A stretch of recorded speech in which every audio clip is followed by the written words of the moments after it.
තාලට මම බලාපොරොත්තු වෙනවා ලින්ක් එක එවන්න මේ පාඩමට සහභාගී වෙන්න බැරි වුණ අයට සහ ඒත් එක්කම තේරුම් ගන්න බැරි වුණ අයට ඊටාම ඉක්මනින් මේක තේරුම් ගන්න. හොඳයි. එහෙනම් අපි අද දවසේ කතා කරන්නේ තුන්වෙනි ප්‍රශ්න පත්‍රය. මේ වෙනකොට ප්‍රශ්න පත්‍ර දෙකක් සාකච්ඡා කරලා තියෙනවා. නමුත් ඔයගලන්ට මම හිතන්නේ වීඩියෝ එක ලැබිලා තියෙන්නේ අංක 1 පමණයි. දෙවෙනි එකත් ඊටාම ඉක්මනින් දීලා මේ වීඩියෝ එකත් ඉක්මනින් පුතාලට එවන්න මම බලාපොරොත්තු වෙමින් ඉන්නවා. හරි. එහෙනම් අපි ප්‍රශ්න පත්‍රයට එනවා. මෙන්න පුතේ පළවෙනි ප්‍රශ්නය. හොඳයි බලමු අපි මොකක්ද පළවෙනි ප්‍රශ්නේ කියලා. හරි. මෙන්න මෙහෙමයි තියෙන්නේ. අංක 1. හොඳට බලන්න. ප්‍රශ්නය හොඳට බලලා අපි කියව ගත්තොත් අපිට chance එක තියෙනවා ඇත්තටම හොඳට ලකුණු අරගෙන ඉස්සරහට යන්න. ඉතින් සමහර දරුවෝ මේවා හරියට කියවන්නේ නැතුව කරන්න ගිහිල්ලා වරද්ද ගන්නවා. හොඳයි අපි එනවා අංක 1ට මෙන්න මෙහෙමයි තියෙන්නේ. A පෙට්ටියේ බෝල ගණන සහ B පෙට්ටියේ බෝල ගණන සමාන වීමට A පෙට්ටියෙන් B පෙට්ටියට බෝල කීයක් දැමිය යුතුද? දැන් මේ වගේ ප්‍රශ්න ඕගොල්ලන්ට ලැබිලා ඇති. හැබැයි මේ ප්‍රශ්න වලට පිළිතුරු දෙනකොට ඕගොල්ලෝ මුලින්ම වරදින්න ඇති. ඒව හදාගත්ත කට්ටියත් ඇති. ඒ වගේම තවම මේ වැඩේ කරගන්න බැරි වුණ කට්ටියත් ඉන්නවා. මම ඒක දන්නවා. හොඳයි අපි බලමු එහෙනම් පුතේ මේකේ මොකද්ද කියන්නේ කියලා. A පෙට්ටියේ ඇති මෙන්න A පෙට්ටිය. හරි මේ තියෙන්නේ. A පෙට්ටියේ ඇති බෝල ගන්න සහ B පෙට්ටියේ ඇති බෝල ගන්න. B පෙට්ටියේ තියෙන බෝල ගන්න. අපි බලමු B පෙට්ටියේ ඇති බෝල ගන්න. මෙන්න B පෙට්ටිය. මේ තියෙන්නේ. හරි.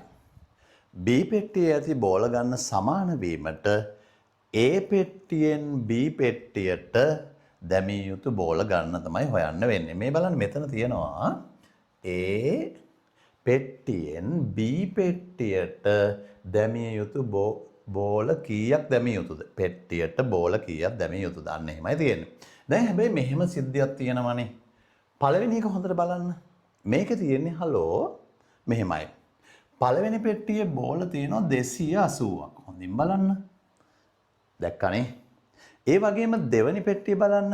ඒ කියන්නේ B පෙට්ටිය. ඒකේ තියෙන බෝල ගාන 242යි. දැන් අපිට කරන්න ඕන මොකද්ද බලන්නකෝ.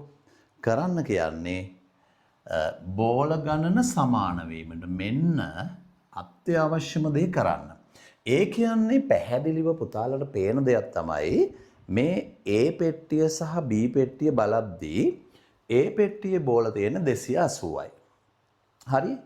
B පෙට්ටියේ තියෙන බෝල 242යි. දැන් මේ දෙක සමානද? සමාන නැහැ. සමාන කරන්න නම් මේ වැඩියෙන් තියෙන පෙට්ටියෙන් ඒ කියන්නේ A පෙට්ටියෙන් මේ අඩුවෙන් තියෙන B පෙට්ටියට බෝල යම් කිසි ප්‍රමාණයක් දාන්න ඕනේ.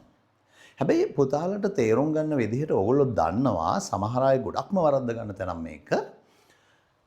දැන් B එකේනේ අඩුවෙන් තියෙන්නේ. අනිවාර්යයෙන්ම මේකෙන් තමයි මේකට බෝල දාන්න වෙන්නේ. අපි බලමු කොහොමද මේ වැඩේ කරන්න කියලා. ඕගොල්ලොත් මගෙත් එක්කම කටුවැඩ කරන්න. කටුවැඩ පොතක් අවශ්‍ය නැහැ. පේපර් එකේමයි කරන්නේ. මෙන්න තියෙනවා A කියලා. අපි බලමු ඉස්සෙල්ලාම A පෙට්ටියේ තියෙන බෝල ගන්න කීයද? මෙන්න තියෙනවා 280. හොඳයි පුතේ. ලියන්න එහෙනම් 280 මෙතන. ඔන්න A පෙට්ටියේ බෝල 280යි. හරි? ඊට පස්සේ බලනවා B පෙට්ටියේ බෝල කීයක් තියනවද? පැහැදිලි ඕගොල්ලන්ට B පෙට්ටියේ තියෙනවා බෝල 242ක්. ඒ නිසා පුතාලා ඒක ලියන්න B පෙට්ටිය කියන එක. ඒ කියන්නේ B අක්ෂරයට ඉස්සරහින් 242 ලියන්න. දැන් කරන්නේ මොකද්ද? මෙතන ඉරක් එහෙම ගහන්නකෝ. ගහලා අපි බලනවා මෙන්න මෙහෙම දෙයක්. හරි? මෙතන දන්න දරුවෝ ඉන්න පුළුවන්. B පෙට්ටියට වඩා A පෙට්ටියේ බෝල කීයක් වැඩියෙන් තියනවද? මේක තමයි හොයන්න යන්නේ. ඒතර මේක හොයන්න නම් කරන්න ඕන මොකද්ද? 280න් 242ක් අඩු කරන්න ඕන. හරි අඩු කරමුද? අඩු කරන්න. මමත් අඩු කරනවා පුතාලත් අඩු කරන්න. හරියට බලා ගන්න. මෙහෙමයි එන්නේ. බිඳුවෙන් දෙකක් බෑනේ. එතකොට මෙහෙන් එකක් එනවා 10න් දෙකක් 8යි. මෙතන තියෙන 7යිනේ. 7න් 4ක් 3යි. එතකොට මෙතන දෙකෙන් දෙකක් බිඳුවයි 38 තමයි එන්නේ. අන්න හලෝ පැහැදිලි අපිට මේ B පෙට්ටියට වඩා A පෙට්ටියේ බෝල 38ක් වැඩියෙන් තියෙනවා. දැන් ඔයාලට හිතෙන්න පුළුවන් හරි. මේකේ තමයි බෝල වැඩි. කීයක් වැඩිද? 38ක් වැඩි. ඒ 38 අරගෙන දානවා එහා පැත්තට. ඒ කියන්නේ B එකට දානවා. එහෙම හරි කියලා හිතන කට්ටිය ඉන්න පුළුවන්. නෑ එහෙම වෙන්නේ නෑ. එහෙම වුණොත් වෙන දේ දන්නවද? මේ වෙන දේ මේ 280න් 38ක් එහා පැත්තට දැම්මොත් මෙතන 242 වෙනවා. මෙතන 280 වෙනවා. ඕක තමයි වෙන දේ. ඒ නිසා හලෝ කරන්න ඕන දේ මෙන්න මේක. ඔයාලා මගෙත් එක්ක මේ වැඩේ කරන්න. මෙන්න කරන දේ. පුතාලා මේ වැඩේ කරන්න. මේ 38 තියනවා නේද? මේ 38 අපි බෙදනවා දෙකෙන්. බෙදන්න පුතේ දෙකෙන් 38. 38 දෙකෙන් අපි බෙදමු. එතකොට 38 දෙකෙන් බෙදනකොට ඕගොල්ලන්ට පුළුවන් මේක අපි දීර්ඝ බෙදීමෙන් බෙදමු. දෙකෙන් බෙදන්න. 3ට 2 ඒවා 1යි. නේ? දෙවරක් 1 2යි. හදන්න. ඊට පස්සේ 3ෙන් 2ක් 1යි. ඊට පස්සේ මේ 8 මෙතෙන්ට ගත්තා 18යි. නේ? 18ට 2 ඒවා බැලුවා. එතකොට එනවා 9ක්. 2 ඒවා 9ක් 18යි. අන්න පුතේ අඩු කළා බිඳුව එනවා. දැන් ඔයාලට පැහැදිලි මේ 38 දෙකට බෙදුවට පස්සේ හරි එන්නේ කීයද 19යි. ඒ කියන්නේ මේ 38 අපිට දෙකට බෙදා ගන්න පුළුවන් මෙන්න මෙහෙම. මේ 38 අපිට දාන්න පුළුවන් හලෝ 19කුයි 19කුයි දාන්න පුළුවන්. දැන් අන්න ඒක ලියා ගන්න. ඒ 19 ඒවා ගොඩවල් දෙකකට වෙන් කරලා ඊට පස්සේ ඒ 119ක් දානවා කොහෙටද?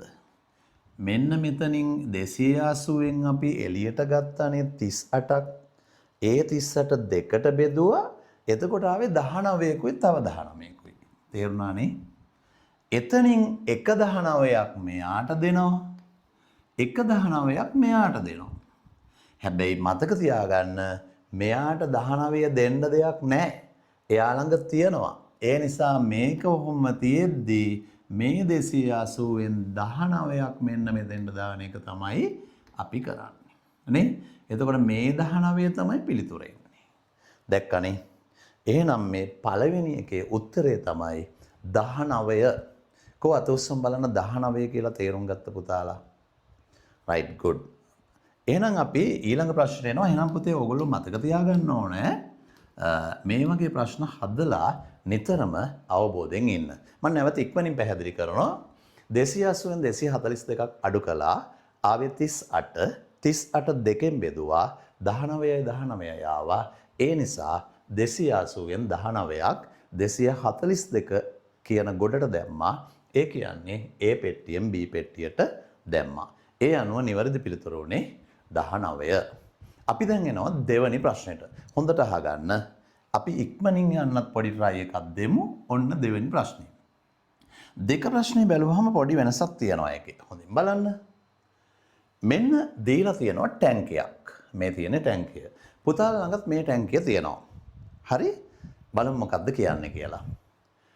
ටැංකියකින් පහෙන් දෙකක් ජලය පිරී ඇත. මේ බලන්න. පහෙන් දෙකක් ජලය පිරලා තියනවලු. ටැංකියෙන් පහෙන් දෙකක් ජලය පිරিলা. මොකද කියන්නේ? එම ටැංකියට තවත් ජලය ලීටර 50ක් දැමූ පසු මෙන්න මේ ටැංකියේ ජලය පිරලා තිනවලු පහෙන් දෙකක්. මම පොඩි වැඩක් කියන්නද? ඕගොල්ලෝ පුතේ මේක බෙදා ගන්න මෙන්න මෙහෙම පහකට බෙදා ගන්න මෙන්න මේ ඉරි වලින් කොහොම බෙදා ගන්න. ඔන්න මමත් බෙදුවා. ඔයාලත් බෙදන්න. බෙදුවා. ඊට පස්සේ කියනවා අපිට පහෙන් දෙකක් ජලය පිරලා තියෙනවා කියනවනේ. නේ? මෙන්න ජලය පිරලා තියෙන එක. ඒක පේනවා අපිට නේ හලෝ. මෙන්න මේ කොටස් දෙකම ජලයෙන් පිරিলা. පැහැදිලි. එම ටැංකියට තවත් ලීටර 50ක් දැමුවොත් හරි. මොකද්ද කරනවා කියන්නේ? මේ ටැංකියේ ඉතුරු කොටසට දානවලු මෙන්න මෙහෙම ගෙනල්ලා 50යි L. හරිද? 50L දැම්මට පස්සේ කියනවා අපිට මේ බලන්න 5න් එකක් හිස්ව තියනවලු. ඒ කියන්නේ ගොඩවල් 5ක් තියෙනවා ඒකෙන් එකක් හිස්ව තියනවලු. අපි බලමු. මෙන්න ගොඩවල් 5. 1 2 3 4 5. මේ 5න් එකක් හිස්ව තියනවලු. ඒ හිස්ව තියන්නේ කොහොම කළාට පස්සේද මේ ලීටර 50 මේකට දැම්මට පස්සේ. එහෙනම් අපිට පැහැදිලි වෙන දෙයක් තියෙනවා මේ ලීටර් 50 දැම්මොත් පිරෙන්නේ මේ කොටසයි නේද? මේ කොටස් දෙක පමණයි. එහෙමනම් මේ ලීටර් 50 දෙකට බෙදලා අපිට දාන්න පුළුවන්. මෙතෙන්ට 25කුයි දාන්නකෝ. මෙතෙන්ට 25කුයි. නේ? එහෙම දැම්මට පස්සේ අපිට ඊටාම පැහැදිලි වෙනවා මේ ජලය පුරවලා තිබුණු ප්‍රමාණය ගැනත් පොඩි අදහසක් අපිට එනවා. මොකක්ද එන්නේ? මෙතන කොටස් දෙකයිනේ තියෙන්නේ. ඒ දෙකට එන්නේ පුතේ 25කුයි තවත් 25ක් තමයි දාන්න. දැන් අහන ප්‍රශ්නේ මොකද්ද? ටැංකියේ අල්ලන ජල ප්‍රමාණය කොපමණද? බලන්න කොච්චර ලීසිද කියලා. නේ? එහෙමනම් මෙන්න මෙතන දාන්න තව ඉඩ තියෙන්නේත් 25ක් තමයි. එහෙනම් පුතාලට ඊටාම පැහැදිලි වෙනවා මෙන්න මෙහෙම දෙයක්. පුතේ. දැන් මෙතන කොටස් තියෙන ගාන ගණන් කරන්න 1 2 3 4 5. පහක් තියෙනවා. එතකොට ඒ පහම 25 ඒව පහක් නේද? ඒ නිසා අපි 25 ගුණ කරනවා 5න්. ගුණ කරන්න බලන්න. 25 5න් ගුණ කරමු. ඔයගොල්ලොත් ගුණ කරන්න බලන් ඉන්න එපා. හරිද? පසර 5 25යි. 25න් 5 දැම්මා. ඉතිරි 2ක්. එතකොට පසර 2 10යි 2යි 12යි. අන්න අපිට පිළිතුරක් ආවා කීයද? 125 කියලා. එහෙමනම් අපිට ඊටාම පැහැදිලි. දැන් මේ ටැංකියේ අල්ලන මුළු ජල ප්‍රමාණය තමයි ලීටර කීයද? 125. මම මෙතන ලියනවා දැන් 125 පුතාලත් ලියන්නකෝ. ඔන්න උත්තරය 125යි L. මේක තමයි පුතේ පිළිතුර. කො බලන්න මේ ගාන හදාගත්ත ක්‍රමය ගැන පොඩි හරි අවබෝධයක් ඕගොල්ලන්ට ආවනම් පොඩ්ඩක් අත උස්සමු. හරි සතුටුයි නියමයි. එහෙම තමයි ළමයි ඉන්න ඕන. ඔන්න අපි එනවා ඊළඟ එකට. හැබැයි ඊට කලින් මම පොඩි පැහැදිලි කිරීමක් කරනවා. හොඳට බලන්න. ටැංකියෙන් 5න් 2ක් ජලය පිරලා තිබුණා. මේ තියෙන්නේ කළු පාටින් ඒ කොටස. එම ටැංකියට තවත් ජලය ලීටර 50ක් දැමුව පසු මේ පිරීලා තියෙන ප්‍රමාණයටම තවත් 50ක් දැම්මට පස්සේ 5න් එකක් හිස්ව තිබුණා. ඒ කියන්නේ ඒ 50 දැම්මටත් පස්සේ මෙන්න මේ උඩ කෑල්ල හිස්ව තිබුණා. හරි? මේ කොටස හිස්ව තිබුණා. නම් ටැංකියේ අල්ලන ජල ප්‍රමාණය කොපමණද? ඒ හිස්ව තිබුණා කිව්ව එකෙන් තමයි අපි හොයාගත්තේ මෙතෙන්ට එන්නේ 25යි මෙතෙන්ට එන්නේ 25යි කියලා. ඒ අනුව හිතාගත්තා යටින් තියෙන කොටස් දෙකටත් 25 තමයි එන්නේ කියලා. හරි? ඒ අනුව අපි දැනගෙන හිටියා 25ව පහක් තමයි ටැංකියේ අල්ලන ප්‍රමාණය කියලා. ඒ නිසා 25 5න් ගුණ කරලා මෙන්න මේ උත්තරය ගත්තා. හරි. ඔන්න අපි එනවා ඊළඟ ප්‍රශ්නයට. ඊළඟ ප්‍රශ්නය හරි ලේසි එකක් බලන්න. හරිම පහසුයි. ඔයගොල්ලන්ට මේක හොඳට අවබෝධ කරගන්න පුළුවන්. හොඳින් බලන්න. මෙන්න ගාන. මුළු රූපේ වටේ දිග අඳුර කළ කොටසේ වටේ දිග මෙන් කී ගුණයක්ද? පුතේ. දැන් ඔයාලා ඕන වෙලාවක හිතන්න මුළු රූපය කියන්නේ හැම වෙලාවෙම ඒ රූපේ කොච්චර ලොකු වුණත් ඒ විශාලම රූපය තමයි මුළු රූපය කියලා කියන්නේ. හරි? දැන් මුළු රූපය කිව්වහම අපිට දීලා තියෙනවා මෙතන ඕගොල්ලෝ බලන්න රූපයක්. ඒ රූපේ මුළු රූපය කියන්නේ දරුවෝ මෙන්න මේකට. ඔන්න මුළු රූපය. හරි? මේකට. මුළු රූපේ වටේ දිග මේ බලන්න මුළු රූපයේ වටේ දිග හරි අඳුරු කළ කොටසේ වටේ දිගට මම ලියනම් අඳුරු කළ කොටස කියන එක මේ බලන්න. අඳුරු කළ කොටසේ වටේ දිග මෙන්න වටේ දිග මෙන් කී ගුණයක්ද? ඔන්න අහන ප්‍රශ්නේ. එහෙනම් අපි ඉස්සෙල්ලාම හොයන්න ඕන මොකද්ද මෙතෙන්දී?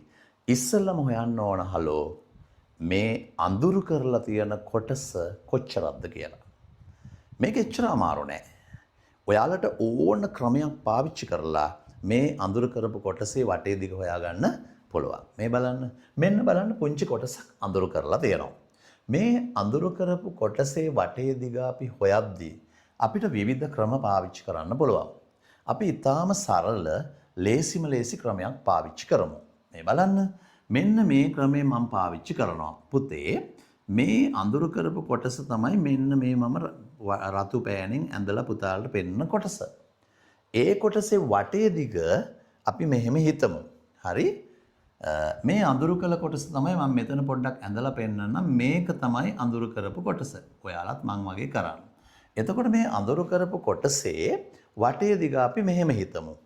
දැන් බලන්න පැති තුනයිනේ තියෙන්නේ. අපි පැති තුන ගමු. 1 2 3 කියලා කපලා අපි දාමු අඳුරු කළ කොටසේ වටේ දිග 3යි කියලා. හරි?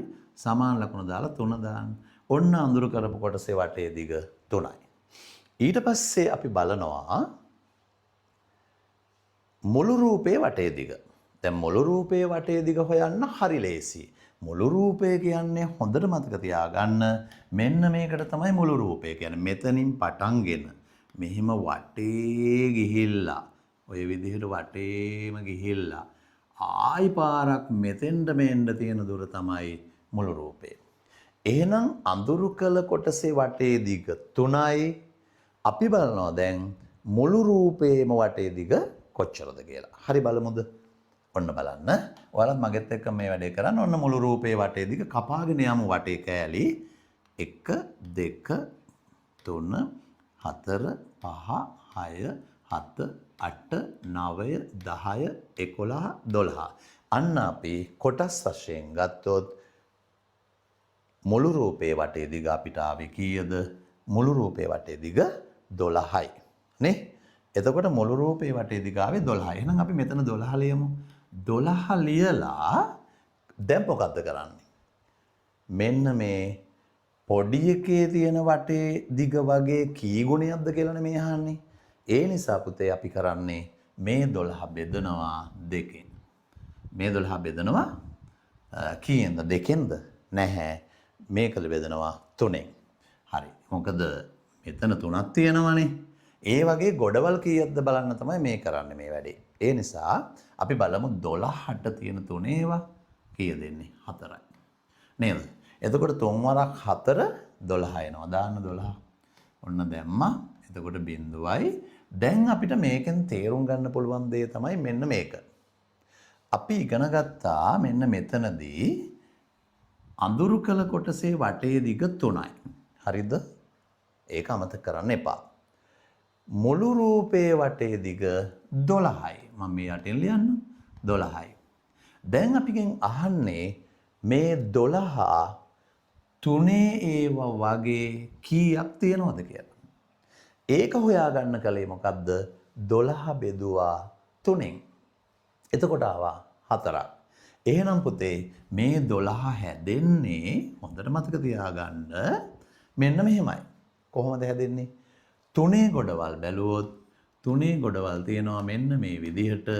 හොඳට බලන්න 3යි 3යි 3යි 3යි කියලා 3ේම 4ක් තියෙනවා. ඒ අනුව අපිට හිතන්න පුළුවන් කී ගුණයක්ද කියලා. කී ගුණයක් දෙන්නේ? මේ තියෙන්නේ. අපිට මෙන්න මෙහෙම දැන් හිතන්න පුළුවන් මේ 1 2 3 4.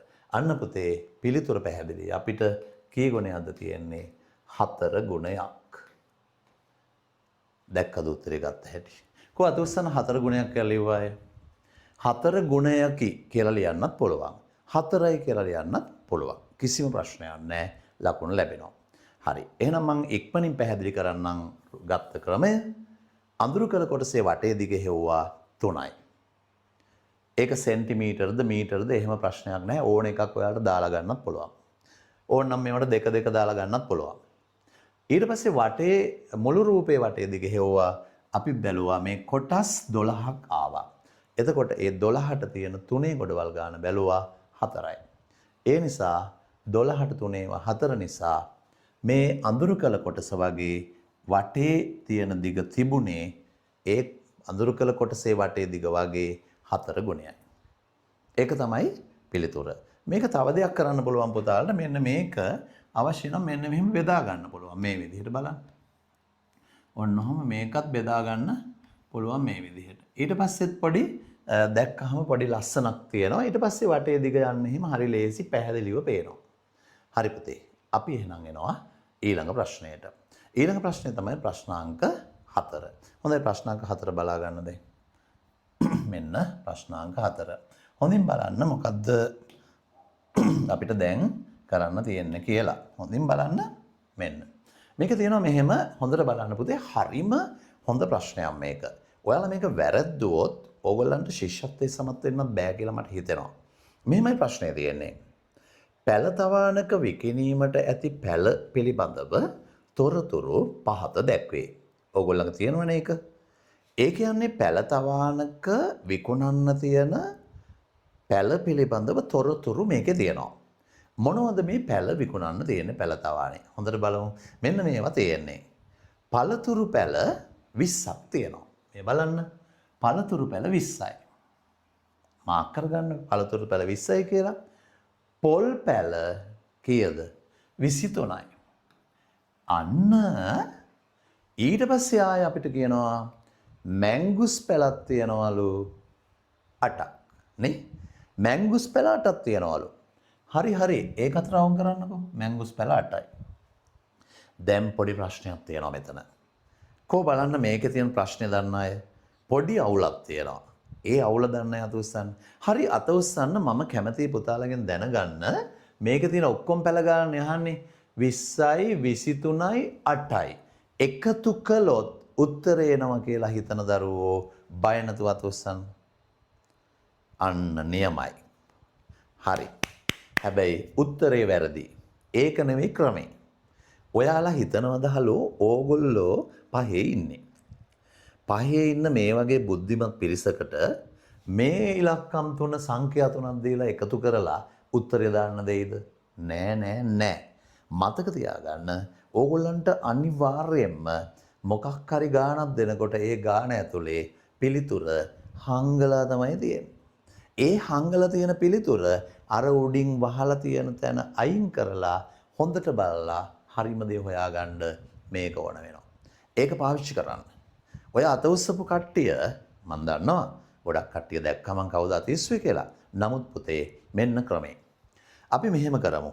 මං කැමතියි පුතාලට මේක ආයේ වරදින් නැති වෙන්න හොඳට කියලා දෙන්න. ඔයගොල්ලෝ ඇත්තටම ඉගෙන ගන්නෙත් වරදින් නැති වෙන්නනේ. හරි. මෙහෙමයි තියෙන්නේ. මේකේ කියනවා නේද පළතුරු පැල කියලා. මේ අපි ලියමු පළතුරු කියලා මෙතන ලියන්න. පළතුරු. ඔන්න පුතේ පළතුරු පැල මේකේ තියෙනවා කීයක්ද? 20ක්. එහෙනම් ලියන්න හොඳ පුතාලා වගේ 20. ඔන්න මමත් ලිව්වා. පළතුරු පැල 20ක් තියෙනවා. ආයි කියනවා පොල් පැල තියනවලු කීයක්ද? හොඳින් බලන්න. 23ක්. පොල් පැල 23ක්. එහෙනම් අපි ලියනවා මෙතන පොල් කියලා ලියමු. පොල් පැල 23යි. හරි. මං ආයෙ ලියන්නේ නැහැ. ඇයි මම ලිව්වේ නැත්තේ? පොඩි හේතුවක් උඩ. හලෝ මේ මැංගුස් පැල කියලා જાතියක් තියෙනවනේ මේකේ. මේ තියෙන්නේ මැංගුස් පැල පළතුරු පැල වලට අයිතිද නැද්ද? අයිති. දැන් ඔයාලගේ ගෙදර පළතුරු පැල 20ක් තියෙනවා කිව්වොත් ඒ පළතුරු පැල 20 ගණන් කරන්නේ මැංගුස් පැලත් එක්කනේ. මැංගුස් පැල 8ක් තියෙනවා කියලා මැංගුස් පැල ටික වෙන් කරලා අනිත් ටිකට පළතුරු කියන්නේ නැහැ. ඇයි? මැංගුස් පළතුරක්නේ. ඒ නිසා මෙන්න මේ 8 අපි ගන්නෙ නැහැ. ඇයි? ඒ 8 තියෙනවා මෙන්න මේ 20 ඇතුලේ. තේරුණාද කියන එක? ඒ නිසා ඒක ගන්නෙ නැහැ. ඒ නිසා කරන්නේ මොකද්ද? මෙන්න මේ දෙක එකතු කරන එක විතරයි. එකතු කරන්න. දැන් තේරුණානේ?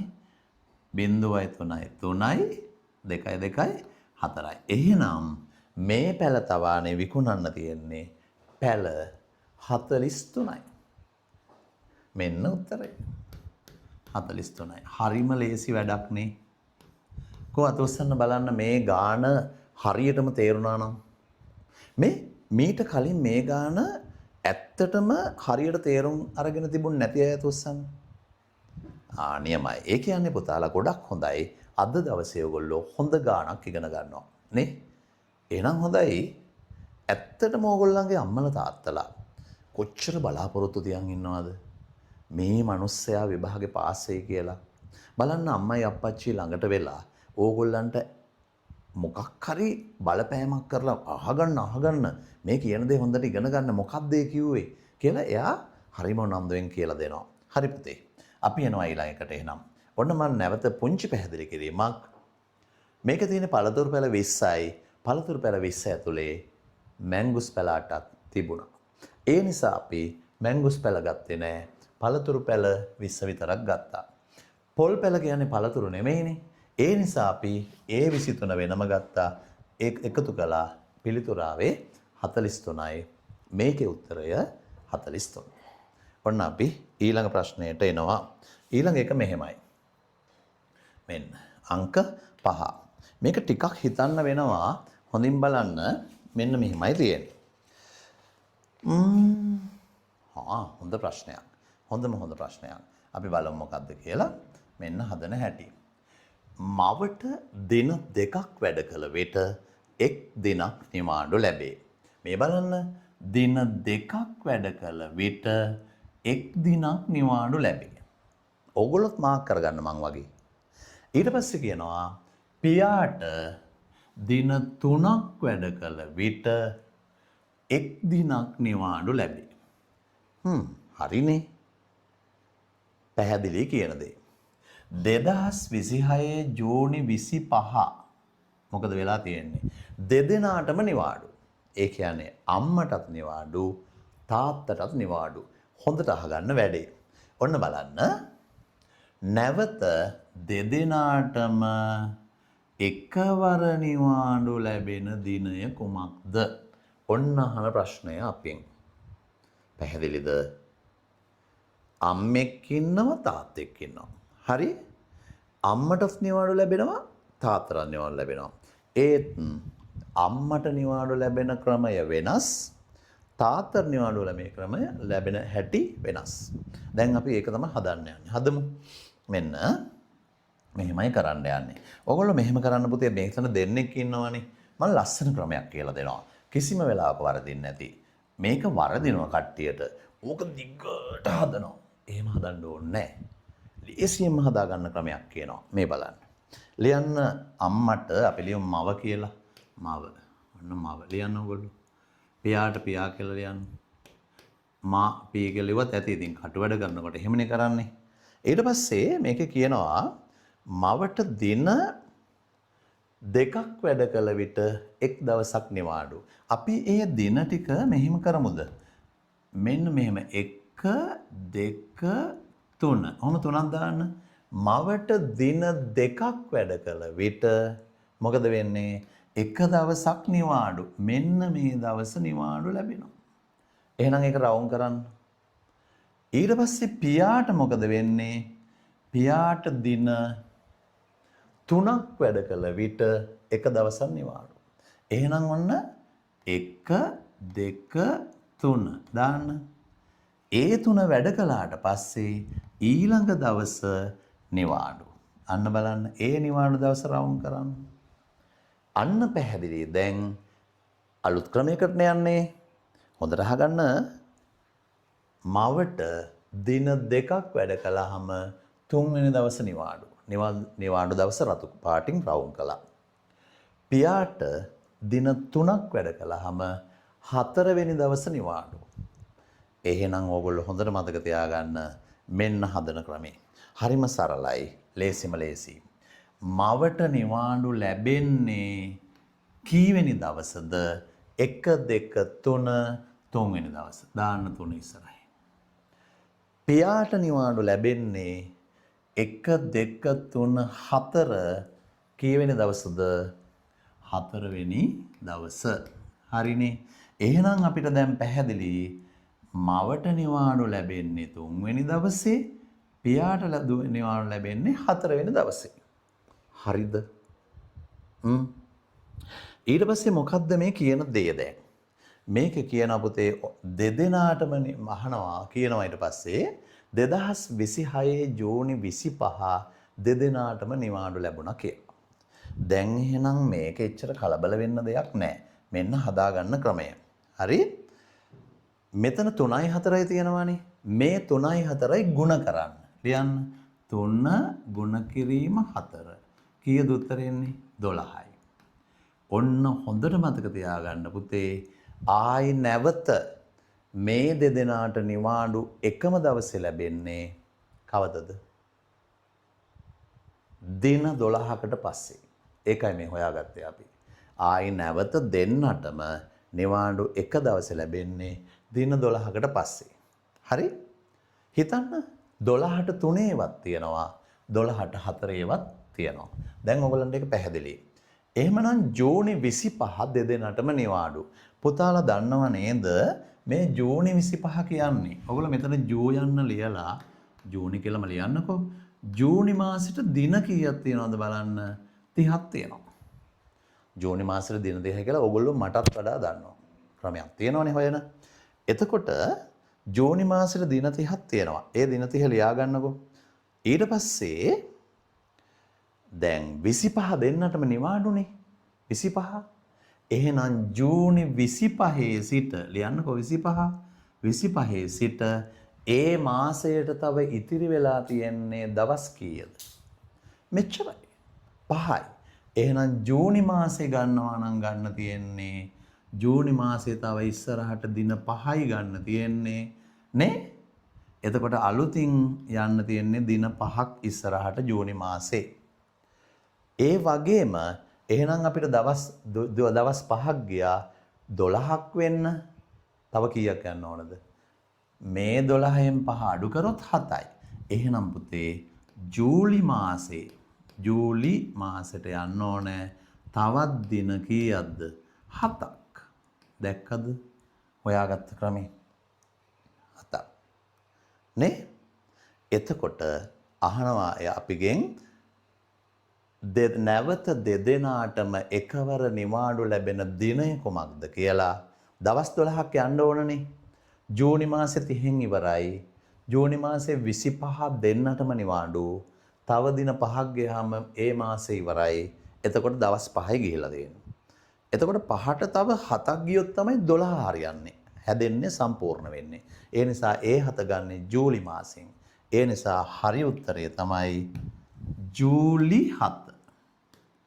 ජූලි 7. ඔන්න පුතේ උත්තරය. කෝ අත උස්සන්න මේක ගත්ත ක්‍රමය ගැන අවබෝධයක් ආවනම් පුතාලට ආවද? මං ආයෙ පොඩ්ඩක් පැහැදිලි කරන්නම්. මොකද මේක ටිකක් දැනගන්න ඕන එකක් පුතාලා. මොකද මේ ක්‍රමේ හරිම අලුත් ක්‍රමයක් නේ. මම මේක හොයාගත්ත ක්‍රමයක් පුතේ. ඔයගොල්ලෝ මේ ක්‍රමය පාවිච්චි කරලා ගණන් හදලා ශිෂ්‍යත්වයේ භාගයේදී ඊටාම පහසුවෙන් මේ වගේ ගාන හදා ගන්න පුළුවන්. දැන් මේකදී ඇත්තටම බලන්නේ මෙහිමයි. මවට දින 2කට වරක්නේ නිවාඩු ලැබෙන්නේ. එතකොට දෙකක් වැඩ කළාම ඊළඟ දවසේ නිවාඩු කියන්නේ 3 වෙනි දවසේ නිවාඩු. ඔන්න මම හදාගත්ත ක්‍රමය කියන්නේ. පියාට ලැබෙන්නේ නිවාඩු 4 වෙනි දවසේ. ඒ නිසා ඒ 3යි 4යි 2 ඔයාලට පේනවා මේ 3යි 4යි ගුණ කළා. ගුණ කළාට පස්සේ 12 ආවා. නේ? ඒකෙන් හොයාගත්තේ අපි අම්මටයි තාත්තටයි දෙන්නටම නිවාඩු ලැබෙන්නේ තවත් දවස් 12කට පස්සේ. ඉතින් ජූනි මාසෙට තව තිබුණේ දවස් 5ක් විතරයි. ඒ 25 නිවාඩු ඊට පස්සේ තව දවස් 5ක වැඩ කරන්න තියෙනවා. එතකොට මාසෙ ඉවරයිනේ. ඒ නිසා තව දවස් 7ක් යන්න ඕන 12 වෙන්න ඒ 7 ගන්නේ ජූලි මාසෙට. ඒ නිසා ජූලි මාසේ 7 තමයි ආයි එන්නේ. එහෙනම් උත්තරය ජූලි 7. ජූලි 7යි කියලා කියවනකුත් තියෙනවා. හලෝ. ඒක අහගන්නකෝ අපච්චිකින් එහෙම. මම දන්නේ ඒවා. ඔන්න ඊළඟ එක අංක 6. අංක 6 ප්‍රශ්නේ. මෙහෙමයි. පෙරවරු 7ට පමණ පාසලට යන මිලාන්ගේ සෙවණැල්ල ඔහුගේ වම් අත පැත්තට වැටී තිබේ. බය වෙන්න එපා කියලා දෙනවා. ඊටාම ලේසි ක්‍රමයක් කියලා දෙනවා. මිලාන් මුහුණලා සිටි දිශාවට විරුද්ධ දිශාව කොමක්ද? අපි බලමු දැන්. පෙරවරු 7ට පමණ පාසලට යන මිලාන්. පුතේ මෙන්න මේක අපිට හරිම වැදගත් වෙනවා මේ පෙරවරු 7 කියන එක. ඉරක් ගහගන්න. පෙරවරු 7ට සූර්යයා පිහිටන්නේ නැගෙනහිර දිශාවේද බටහිර දිශාවේද ඊටම වැදගත්. කෝ දන්න අය අතුස්සන්. කොහේද? good. තියන්නේ ඇත්තටම ඕගොල්ලන්ට කියන්න පුළුවන් මට ඇහෙන්නේ නැති වුණාටනේ. සූර්යයා තියන්නේ නැගෙනහිර දිශාවේ. ඒ නිසා පුතාලා පොඩිවට නැගෙනහිර පැත්තේ සූර්යයා වගේ අඳින්න පොඩ්ඩක්. ඔන්න ඉර යනවා. නැගෙනහිර දිශාවේ තියෙන්නේ. දැන් අපිට කිසි ප්‍රශ්නයක් නැහැ. අපිට මිලාන් අඳින්න පුළුවන්. හරි. මෙන්න මිලාන්. හරි මිලාන් අඳින්න ඔන්න මිලාන් කළු පාටට ඇඳම. හරි. ඔයගොල්ලොත් අඳින්න මිලාන්. මිලාන්ගේ සෙවණැල්ල මං අඳිනවා වෙනත් පාටකින්. හරි. මෙන්න මිලාන්ගේ සෙවණැල්ල. මෙහෙට සෙවණැල්ල වැටුනේ. මං රතු පාටින් සෙවණැල්ල ඇඳා. එතකොට කියනවා මෙන්න මෙහෙම. මේ පාසලට යන විට මිලාන්ගේ සෙවණැල්ල ඔහුගේ වම් අත පැත්තට වැටී තිබේ. මෙයාගේ අත් දෙකක් තියෙනවනේ. ඒ අත් දෙක තමයි වමයි දකුණයි. අපි මෙයාගේ වමයි දකුණයි දෙක ඇඳලා යමු.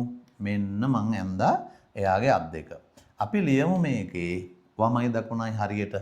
දැන් මේකේ කියන්නේ මිලාන්ගේ සෙවණැල්ල එයාගේ මොන අත පැත්තට වැටලා කියලාද? වම් අත පැත්තට. පුතේ මෙතනනේ සූර්යයා, මෙයානේ මිලාන්, මේකනේ එයාගේ සෙවණැල්ල.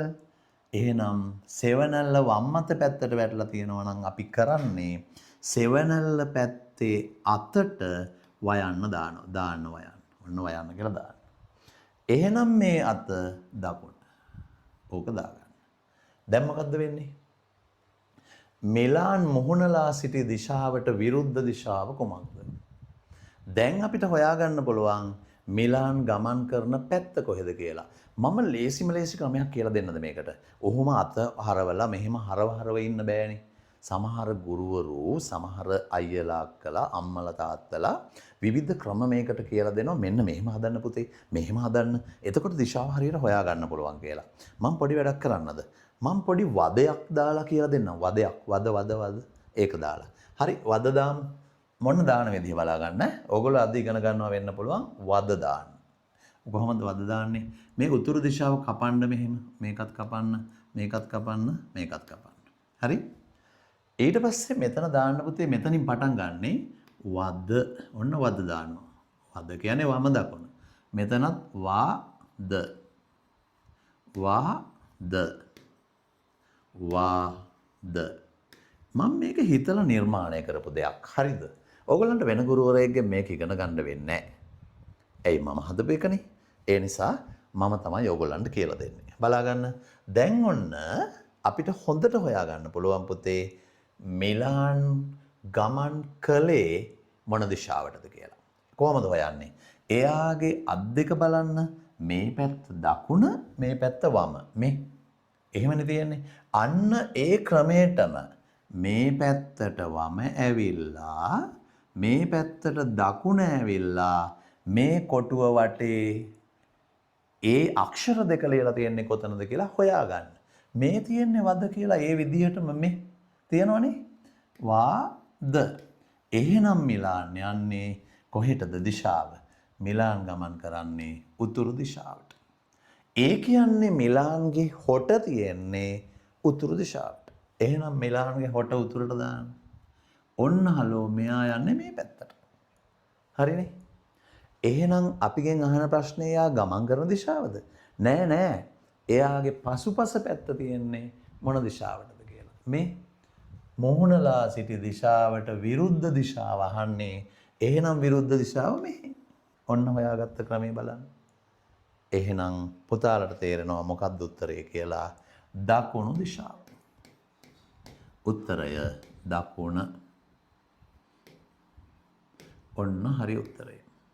කොහොමද ඔස්සම් බලන්න නිවැරදි පිළිතුර හොයාගන්න ක්‍රමය අල්ලගත්තම. හරි. ඕගොල්ලන්ට මේ ගාන නැවත බලන්න ඕන නම් මං ඕගොල්ලන්ට වීඩියෝ එක එවනවා. ඕගොල්ලෝ එතකොට මේක හොඳින් බලන්න 3-4 වතාවක් හරි බලන්න. මේක බලලා ඉගෙන ගන්න. ඊට පස්සේ මේ සෙවණලිය ආශ්‍රිත වෙන ඕනම ප්‍රශ්නයකට උත්තරය විනාඩියෙන් හොයාගන්න පුළුවන්. හරි. මේක කියලා දෙන්න වෙලා ගියාට ඔයගොල්ලෝ ගණන් හදනකොට ඉක්මනින් හදන්න පුළුවන්. එහෙම ඉගෙන ගන්න හොඳට. හරි අපි යනවා දැන් අංක 7ට. මෙන්න 7 ප්‍රශ්නේ. මේ 7 ප්‍රශ්නය ටිකක් හිතලා බලන්න මෙහෙමයි තියෙන්නේ. මම පුතාලට මේක පැහැදිලිව කියලා දෙනවා. හොඳින් බලා ගන්න. මේකදී කියනවා පුතේ මෙම සිලින්ඩරයේ A නැමැති කොටස කපා ඉවත් කළ විට මේ තියෙන සිලින්ඩරය A නැමැති කොටස කපලා ඉවත් කරනවලු. අපි බලමු A නැමැති කොටස මෙන්න A කියන කොටස. කො බලන්න මේ කොටස පැහැදිලි වුණා අත උස්සන්න. A කියන කොටස පැහැදිලිව දැක්කනම් අත උස්සන්න. හරි. දැන් මොකද්ද කරන්නේ? very good පුතාලාත් පාත් දාන්න. ඔන්න බලන්න මම කරන දේ. මොකද්ද කරන්නේ? මේ තියෙනවනේ සිලින්ඩරය. මේ සිලින්ඩරය තියෙනවා. මේ සිලින්ඩරයේ මෙන්න මේ A කියන කෑල්ල කපලා අයින් කරන්න ඕනේ. හරි? දැන් කපලා අයින් කරන එක ඔයාලට පෙනුනොත් තමයි ඔයාලට මේක හරියට ඉගෙන ගන්න පුළුවන් වෙන්නේ. නේ? අපි මෙහෙම බලමු. ඔන්න මම සිලින්ඩරේ කපලා අයින් කරන්න බලන්නේ. පොල් try එකක් දෙනවා මේ කපන්න. මං කපලා අයින් කරන්න බලන්නම්. ඔන්න පුතේ සිලින්ඩරේ මං දැන් අඳිනවා. ඔය විදිහට ඇඳලා මම කරන්නේ මෙහෙම ඇඳලා ඔන්න බලන්න මං කරන දේ. මම මෙතන දැන් කෑල්ලක් කපන්න යන්නේ මේ. ඔන්න පුතේ කෑල්ලක් කපනවා. හරිද? එතකොට ඔහොම කපලා මෙන්න මේ හැඩයට තමයි සිලින්ඩරය එතකොට ඉතුරු වෙන්නේ. මං කෑල්ලක් කැපුවා මෙතන. දැක්කනේ? කො බලන්නේ කෑල්ලක් කැපිලා තියෙනවා වගේ පේනවා නම් අත උස්සන්න. සිලින්ඩරේ කෑල්ලක් කපලා. ඒ කෑල්ල මම පැත්තකට දාලා තියන්නේ දැන්. ඒ මෙන්න මේ කෑල්ල. දැන් මේ තියෙන සිලින්ඩරය. දැන් අහන ප්‍රශ්න බලමු. මෙම සිලින්ඩරයේ A නැමැති කොටස කපා ඉවත් කළ විට ඉතිරි කොටසේ ඇති මුහුණත් ගණන කීයද? හොඳට මතක තියාගන්න මොකද්ද මුහුණතක් කියන්නේ කියලා. අපි යම්කිසි වස්තුවක මුහුණතක් කියලා ඉගෙන ගන්න පුතේ මේ වගේ පැතලි තලයක්. හරි? පැතලි තලයක්. දැන් මේ වගේ එකක් ගත්තොත් මේකේ පැතලි තලයක් නේ. මේ පැත්ත පැතලි තලයක්. මේ පැත්ත පැතලි තලයක්. ඒව තමයි මුහුණක්. ඒ හැර මේ වටේ රවුමට තියෙන ඒවා අපි මුහුණතක් කියලා එහෙම පාවිච්චි කරන්නේ කියන්නේ නැහැ. දැන් උදාහරණයක් විදිහට මේක බලන්න. මේකේ මේ වටේ තියෙනවනේ මුහුණතක්. ඒක අපි ගන්නෙ නැහැ මුහුණතක් කියලා. මේක මුහුණතක් නෙමෙයි. ඒකට අපි කියන්නේ වක්‍ර පෘෂ්ඨයක්. මොකද්ද කියන්නේ? වක්‍ර පෘෂ්ඨයක්. එතකොට ඕගොල්ලෝ එහෙනම් දැන් මුහුණත ගැන හිතන්න වෙනවා. මම මේකේ මුහුණත් ඔයාලට පෙන්වන්න යන්නේ. ඔයගොල්ලෝ හොඳට බලන්න පුතේ. මම ඔයාලට පෙන්වනවා මේකේ තියෙන මුහුණක්. ඔයාලත් මටත් හරි මං කතර දානවා ඒ තැන්වල. ඔයගොල්ලෝ කතර දාන්න. මෙන්න එක මුහුණතක්. හරි කතරයක් දාන්න. මෙන්න තව මුහුණතක්. දෙකයි. මෙන්න තව මුහුණතක්. කො බලන්න මුහුණත් 3යි කියලා කියන අය. ඕකේ තියෙන්නේ මුහුණත් 3යි කියන අය. very good very good very good. නියමයි. උත්තරේ වැරදි. ඒකයි ප්‍රශ්නේ. හරි. ඔයාලා ඔච්චර හොඳ උත්තරයක් දෙලත් වැරදි කිව්වනේ. ඇයි වැරදි? හලෝ ඔයාලට පේන්නේ නැති මේ සිලින්ඩරයේ යටපැත්තේ තව මුහුණක් තියෙනවා. තියෙනවද නැද්ද? හිතන්න දැන් ඔය 3යි කියපු අය. එහෙනම් මතක තියාගන්න තව මුහුණක් තියෙනවා කොහේද? මෙන්න මේකේ යටපැත්තේ. එහෙනම් මුහුණක් කීයක් තියනවද? දැන් නම් මෙච්චරයි නේ. උත්තරේ? හරි. දැන් මෙච්චරයි. එහෙනම් very good පුතාලා මට හොඳට පේනවා පුතේ. මම ඔයාලට කතා කරන්න බැරුවනේ මම මේ කියලා දෙන්නේ. ඒකට හේතුවක් තියෙනවා. හේතු ගොඩක් තියෙනවා. එකක් තමයි මම දාන වීඩියෝ එක පුතාලට ඉතාම පැහැදිලි වෙයි. ඕගොල්ලොත් එක්ක කතා කරලා මම දාන වීඩියෝ එකයි මේකයි දෙකක් වෙයි. ඒ නිසා ඔයාලට සරලව හොඳට ඉගෙන ගන්න පුළුවන් වෙන්න තමයි මම මේ විදිහට ඔයාලට හොඳින් පැහැදිලි කරලා ඒක ගෙදරට එවන්නේ. මම ඔයාලා ගෙදරට එනවා. කොහොම හරි එනවා. හරි. ඔන්න බලන්න එහෙනම් පුතේ මෙම සිලින්ඩරයේ A නැමැති කොටස කපා ඉවත් කළ විට ඒ කියන්නේ මෙන්න මේ කෑල්ල කපලා ඉවත් කළාට පස්සේ මේ කෑල්ල සම්පූර්ණයෙන්ම ඉවත් කරලා දානවා. මේක ඉවත් කළාට පස්සේ ඉතුරු කොටසේ ඒක තමයි ඇන්දේ ඒකේ තියෙන මුහුණත් ගණන තමයි අපි මේ හෙව්වේ. එහෙනම් පුතාලට තේරෙනවා මොක කීයද මුහුණක් කියලා? 1 2 3 4. එහෙනම් මුහුණත් ආවේ 4යි. කෝ බලන්න 4යි කියලා තේරුම් ගත්ත දරුවෝ. නියමයි. එහෙනම් පුතේ අපි ඊළඟ ප්‍රශ්නට එනවා. ඕගොල්ලන්ට මේක පැහැදිලි කරගන්න ඕගොල්ලෝ දන්නවා කරන්න අවශ්‍ය දේ නැවත වීඩියෝ එක දැම්මට පස්සේ ඕගොල්ලෝ හොඳට බලන්න පුළුවන්. අපි එනවා දැන් අංක 7 ප්‍රශ්නෙට. හරි මේක ඇත්තටම අපිට මේක දීලා තියෙන අර මුහුණත් ගන්න එහෙම ඒ අවශ්‍ය එක අඳ ගන්න අවශ්‍ය නම් අපි ඊට පස්සේ එනවා 8 ප්‍රශ්නයට. හරි 8 ප්‍රශ්නයට එනවා බලමු. මෙන්න 8. දැන් මේ 8 ප්‍රශ්නය හොඳට බලන්න මෙහෙමයි තියෙන්නේ. මෙහෙමයි ප්‍රශ්නය පොඩි ප්‍රශ්නයක්. මෙම රූපේ ඇති මුළු ත්‍රිකෝණ ගණන කීයද? සාමාන්‍ය පුතේ ත්‍රිකෝණයක් කියන එක පුතාලා දන්නවා. ත්‍රිකෝණයක් කියන්නේ මේ වගේ වනේ. මේ වගේ හැඩයක් තමයි ත්‍රිකෝණයක් කියන්නේ. එතකොට අපිට පැහැදිලිව පේනවා මෙන්න මේ දීලා තියෙන රූපයේ ත්‍රිකෝණ 1ක් 2ක් 3ක් 4ක් නෙමෙයි ගොඩක් තියෙනවා. මම පොඩි දෙයක් පුතාලට කියලා දීලා ඉන්නම්. මේ ත්‍රිකෝණයේ නැත්නම් මේ දීලා තියෙන රූපයේ තියෙන ත්‍රිකෝණ හොයන්න ඉස්සර මම ඔයාලට තව පැහැදිලිව දෙයක් කියන්නම්. මෙන්න මේක. පුතේ මේ තියෙනවනේ ත්‍රිකෝණයක් මම ඇඳලා. මම මේ ත්‍රිකෝණය තව පොඩ්ඩක් දික් කරනවා මේ විදිහට. තව මෙහාටත් දීර්ඝ කරලා තව ගන්නවා මෙහෙටත් එකක්. දැන් පුතාලට මේකේ තියෙන ත්‍රිකෝණ ගාන ඇහුවොත් ඔයාලට ඕක හොයන්න ක්‍රමයක් තියෙනවා. 1 2 3 කියන ඉලක්කම් පේලියට දාලා මේ ඉලක්කම් තුන එකතු කළොත් 1 2 3යි 3 3යි 6යි. මෙන්න මේ ත්‍රිකෝණයේ තියෙන සම්පූර්ණ ත්‍රිකෝණ ගාන 3යි. 6යි නේ 1 2 3 එකතු කරමු 6යි නේ 6යි. නමුත් අපිට පේන්න තියෙන්නේ පොඩි පොඩි ත්‍රිකෝණ 3යි. මම මේක කියලා දීලා ඒ ක්‍රමයේ මේකට ආදේශ කරලා ඕගොල්ලන්ට උත්තරේ සරලව ගන්න විදිය කියනවා. මේ බලන්න පුතේ මම මේක හොයන තව ක්‍රමයක් පුතාලට කියනවා. මම මෙහෙම කිව්වොත් කතුරක් අරගෙන මේ රේඛා දිගේ මෙහෙම කපලා වෙන් කරලා ගන්න පුළුවන් ත්‍රිකෝණ කීයද? මම මේකට 1 දාලා ලියනවා. ඔන්න බලන්න පුතේ 1 දාලා ලියනවා. එක එක වෙන් කරලා ගන්න පුළුවන් ත්‍රිකෝණ 1යි 2යි 3යි. ඊට පස්සේ මම මෙතන 2 දානවා. ඇයි 2 දැම්මේ? 2 2 එකතු කරලා හදා ගන්න පුළුවන් ටිකක් ලොකු ත්‍රිකෝණ මේකේ කීයක් තියෙනවද කියලා තමයි මේකෙදි කියන්නේ. ඔන්න බලන්න. මෙතන තියෙනවා 1යි 2යි එකතු කරලා එක ත්‍රිකෝණයක් හදන්න පුළුවන්. දැක්කනේ? 2යි 3යි එකතු කරලා තව ත්‍රිකෝණයක් හදන්න පුළුවන්.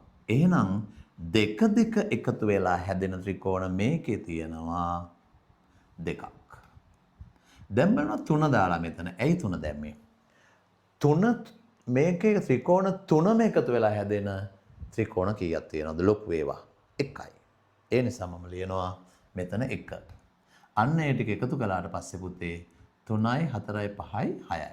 ඔන්න 6 එනවා. දැක්කනේ? ලේසි ක්‍රමයක්. ඒ ක්‍රමයේ මෙතෙන්ට ආදේශ කරලා අපිට ගන්න පුළුවන් උත්තරය. අපි ගමු. කිසිම ප්‍රශ්නයක් නැහැ. ඒක පුතේ හරියටම හරි. එහෙනම් අපි එතෙන්ට එමු. මෙන්න මෙතන දාන්න මම දාන ක්‍රමයටම 1 2 3. එතකොට උත්තරේ ගන්න ලේසියි. මේ මෙතන තියෙනවානේ. දාන්න මේ පොඩි පැත්ත, උල පැත්තේ තියෙනවානේ පොඩි ඒ දාන්න. මෙහෙම දාමු. අපි උඩ ඉඳලා දාමු. 1 2 3 4 දාන්න 4යි. දැන් මම ඒ ටික එහා පැත්තේ ලියනවා. 1 2 3 4. එතන කීයක් එනවද බලන්න ඔක්කොම එකතු 4යි 3යි 7යි 8යි 9යි 10යි. හරි මෙතන 10 දාන්න. ඔන්න හරි. මම ඊට පස්සේ වෙන පාටකින් දාන්නම් ඕගොල්ලන්ට. මේ පැත්තේ තියෙන තව ටිකක්. මේ ඒකටත් දාන්න.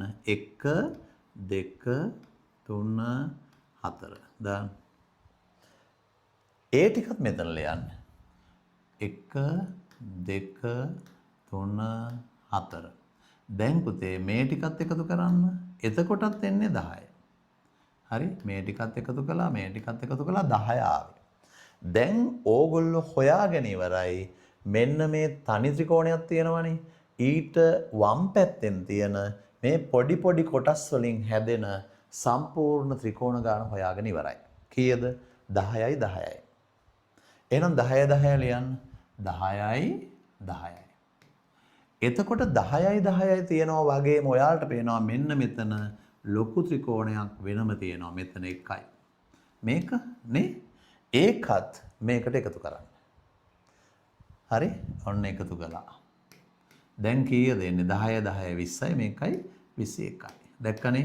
එහෙනම් මේකේ නිවැරදි පිළිතුර තමයි 21. කො අත උස්සන්න මෙන්න මේ රූපයේ ත්‍රිකෝණ 21යි කියලා හොයාගත්ත දරුවෝ ටික. නියමයි. කො බලන්න මීට පස්සේ මෙහෙම එකක් આવුත් වරදීද ඔයගොල්ලන්ට? කො බලන්න හරියට කරනවා කියලා විශ්වාසය මම හරියට කරනවා මේක. රයිට් නියමයි. ඊළඟ ප්‍රශ්නට එනවා. ඊළඟ ප්‍රශ්නය අංක 9. මෙන්න 9.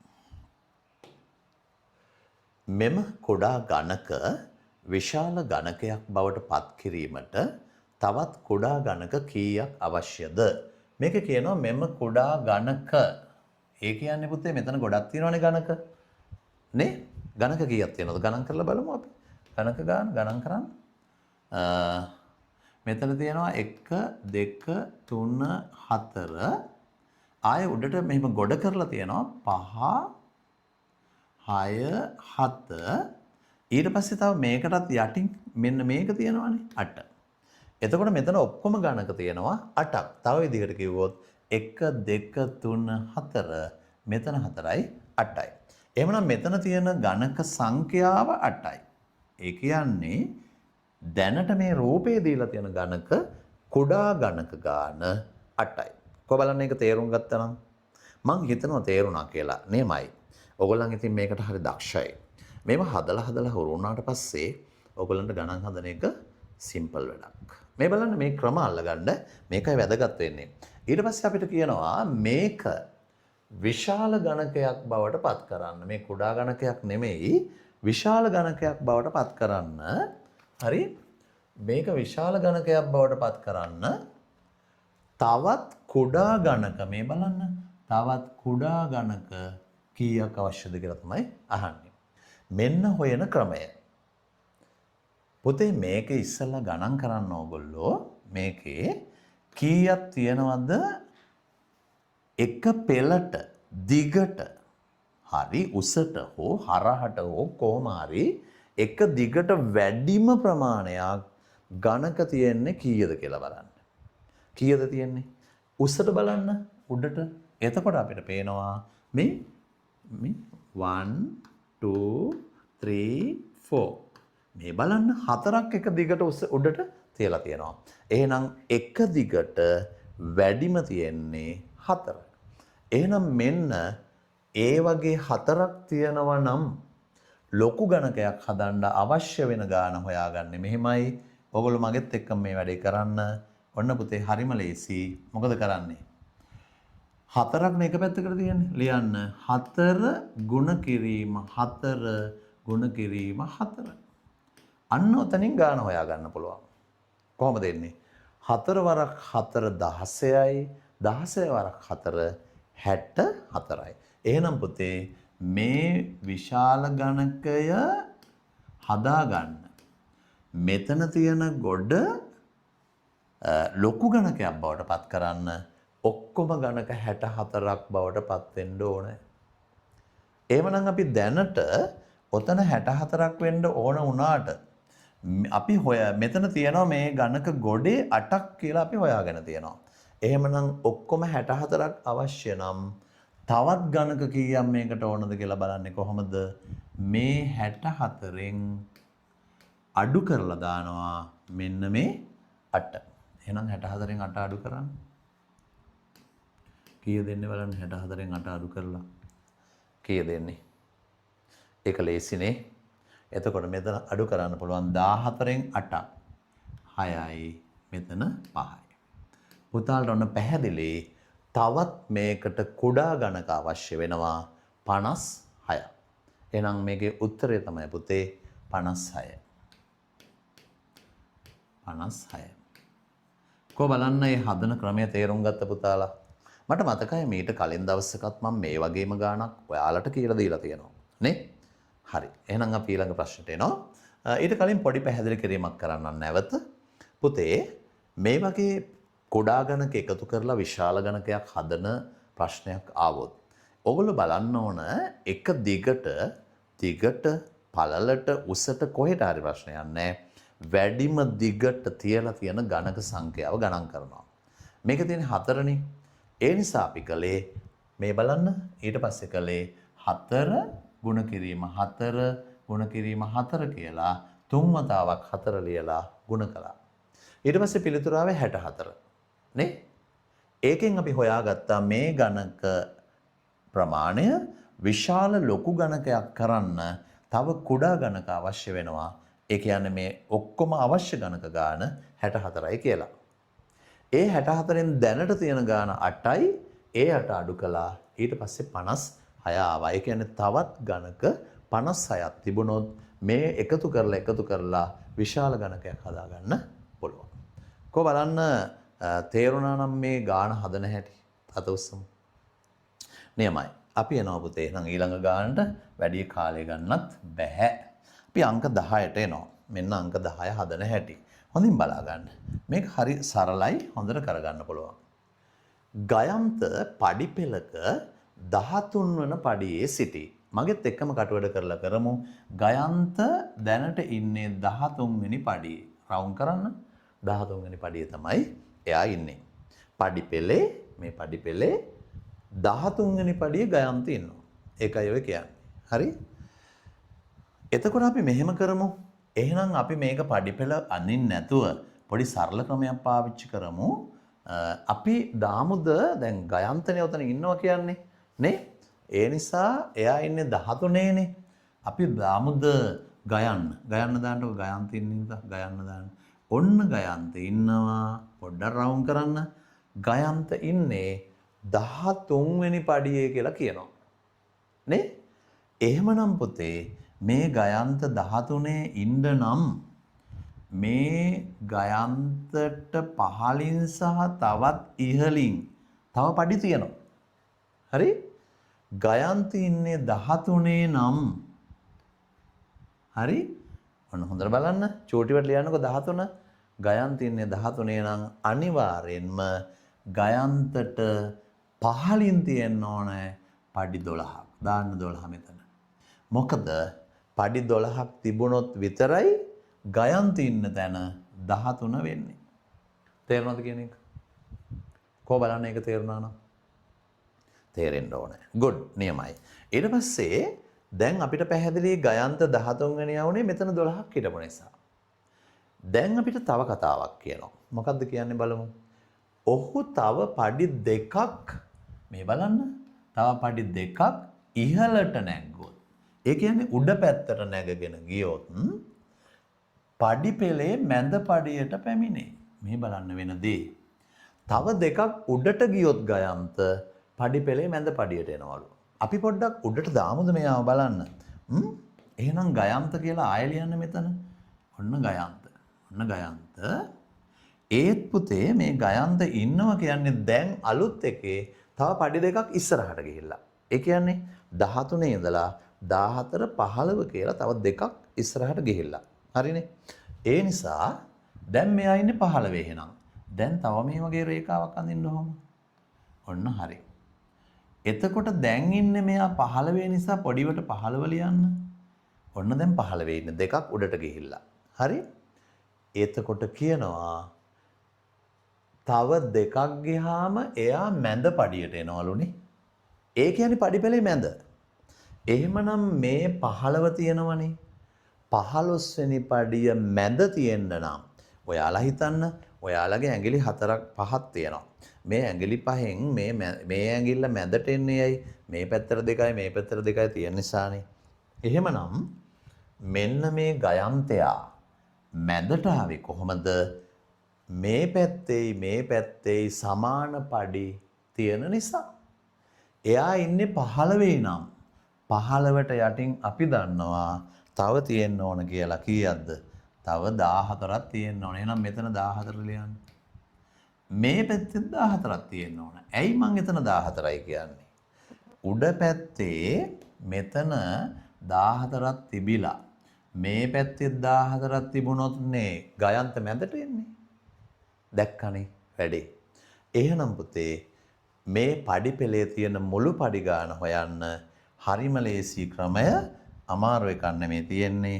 මෙන්න බලන්න හොයන හැටි මේ 14යි මේ 14යි එකතු කරනවා. එකතු කරන්න 14යි 14යි එකතු කළා. ඊට පස්සේ එකතු කරපුවම ආවේ කීයද? 4යි 4යි 8යි 1යි 1යි 2යි. ඒ 14යි 14යිනේ. එතකොට ගයන්ත ඉන්නවනේ 15 වෙනි පඩියේ. එතන එක පඩියක් තියෙනවානේ. ඒකත් එහෙනම් මෙන්න මේ 28ට එකතු කරනවා. එකතු කරමු. එකතු කිරීම 1. කීයද බලන්න ඉන්න දැන්? 8යි 1යි 9යි 2යි. අන්න දරුවෝ අපිට ආව දැන් පඩි පෙළේ තියෙන මුළු පඩි ගණන 29යි කියලා. දැක්කනේ? හරිම ලේසි. උත්තරය එහෙනම් පුතේ 29 ඔන්න උත්තරය. අතවස්සන 29 පිළිතුර ගත්ත දරුවෝ. ඇත්තටම තේරුණාද මේ කියන දේ? බොරුවට තේරුණාද? ඇත්තට හරි බොරුවට හරි තේරුණානේ. නේ? ඕගොල්ලන්ගේ මේ අම්මලාට තාත්තලාට මම මේක දෙන පණිවිඩේ. ඔගොල්ලෝ මේ ගණන් ටික හොඳට අල්ලගෙන පුතාලා 4 3 වගේ පන්තිවල ඉන්න දරුවෝ නම් ඔගොල්ලෝ ඉතාලම හොඳින් ඉගෙන ගන්න. අම්මා අප්පච්චි මේක බලලා නැවත නැවත මේ වීඩියෝ එක බලලා ඔය දරුවට හොඳට කියලා දෙන්න ඕනේ. එතකොට සාමාන්‍යයෙන් එයාට පොඩි අදහසක් එනවා මේ ගණන් 5 පන්තියට ගියාම 4ට ගියාම මට හදන්න වෙන්නේ මේ ක්‍රමවලට.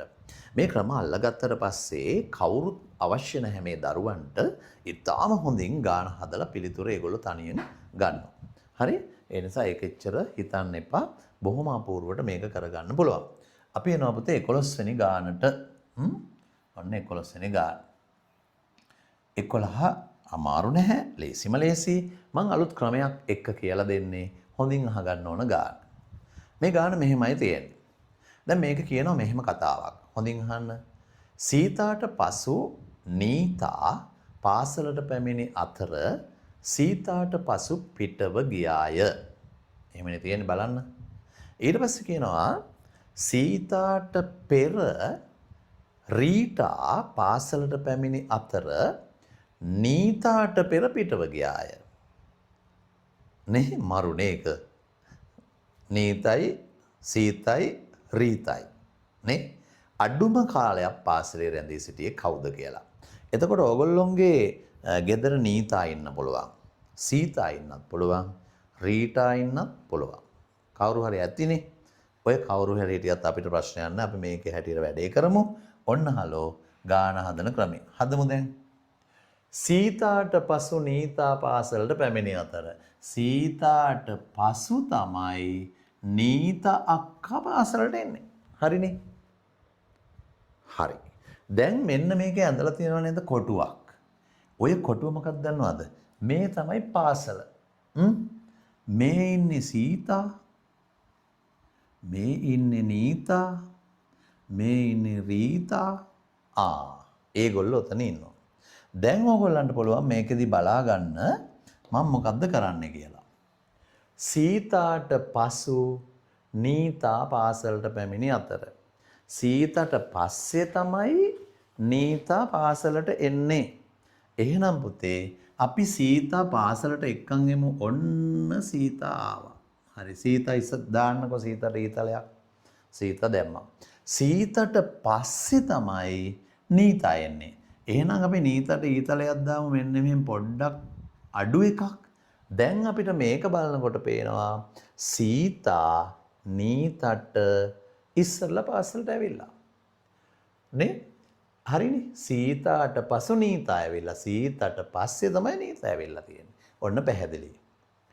ආයි කියනවා සීතාට පෙර පිටව ගියාය. ඒ කියන්නේ මේ නීතා ඉන්නවනේ. ඒ නීතා මොකද කළේ? සීතට පෙර පිටව ගියාලු. සීතට පෙර. ඒ කියන්නේ නීතා සීතා ගියාට පස්සෙද ගියේ? ඔන්න සීතා ගියා. සීතට ඉරි කැල දාන්නකෝ ඒ වගේ. පැමිණි අතර සීතාට පෙරනේ පිටව ගියා කියන්නේ.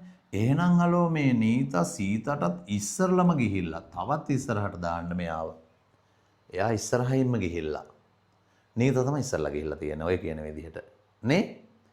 ඊට පස්සේ බලමු ඊළඟට මොකද්ද කියන්නේ කියලා. ඊට පස්සේ කියනවා සීතාට පෙර හොඳට බලන්න මම මේ කියන තැන සීතාට පෙර රීටා පාසලට පැමිණි අතර සීතටත් කලින් රීටා ඇවිල්ලා. හරි? එහෙනම් පුතේ රීටා කෝ බලන්න. අපි රීටා ගමු මෙතෙන්ට ඉස්සරහට. මෙන්න සීතටත් කලින් රීටා ඇවිල්ලා නම් රීටා ඉස්සරහටම දාන්න ටිකක්. ඒ කියන්නේ සීතටත් ඉස්සරහට දාන්න. ඊතලේ පැමිණීම තමයි මේ පැත්තේ පෙන්වන්නේ. හරි? මේ පැත්තේ පැමිණීම පෙන්නනවා. මේ පැත්තේ පිටවීම පෙන්නනවා. හරි? පැමිණීමයි පිටවීමයි පෙන්වන්නේ. ඔන්න පැමිණීම පැහැදිලි නේ? කවුද ඉස්සලම ඇවිල්ලා තියෙන්නේ කියලාත් දැන් ඊතලෙන් පේනවා. ආයි කියනවා එයාගේ පිටවීම ගැන කියනවා රීටා පාසලට පැමිණි අතර නීතාට පෙර පිටව ගියාය. මෙන්න නීතා ගිහිල්ලා රීටා එයාටත් කලින් පිට වුණා කියන්නේ තවත් ඉස්සරහට දාන්න ඊතලේ. බලන්නකෝ මේගොල්ලෝ පාසලෙන් ගිහිල්ලා තියෙන ක්‍රමේ නේ? ආපු ක්‍රමය සහ ගිය ක්‍රමය මේ විදිහට දැම්මා.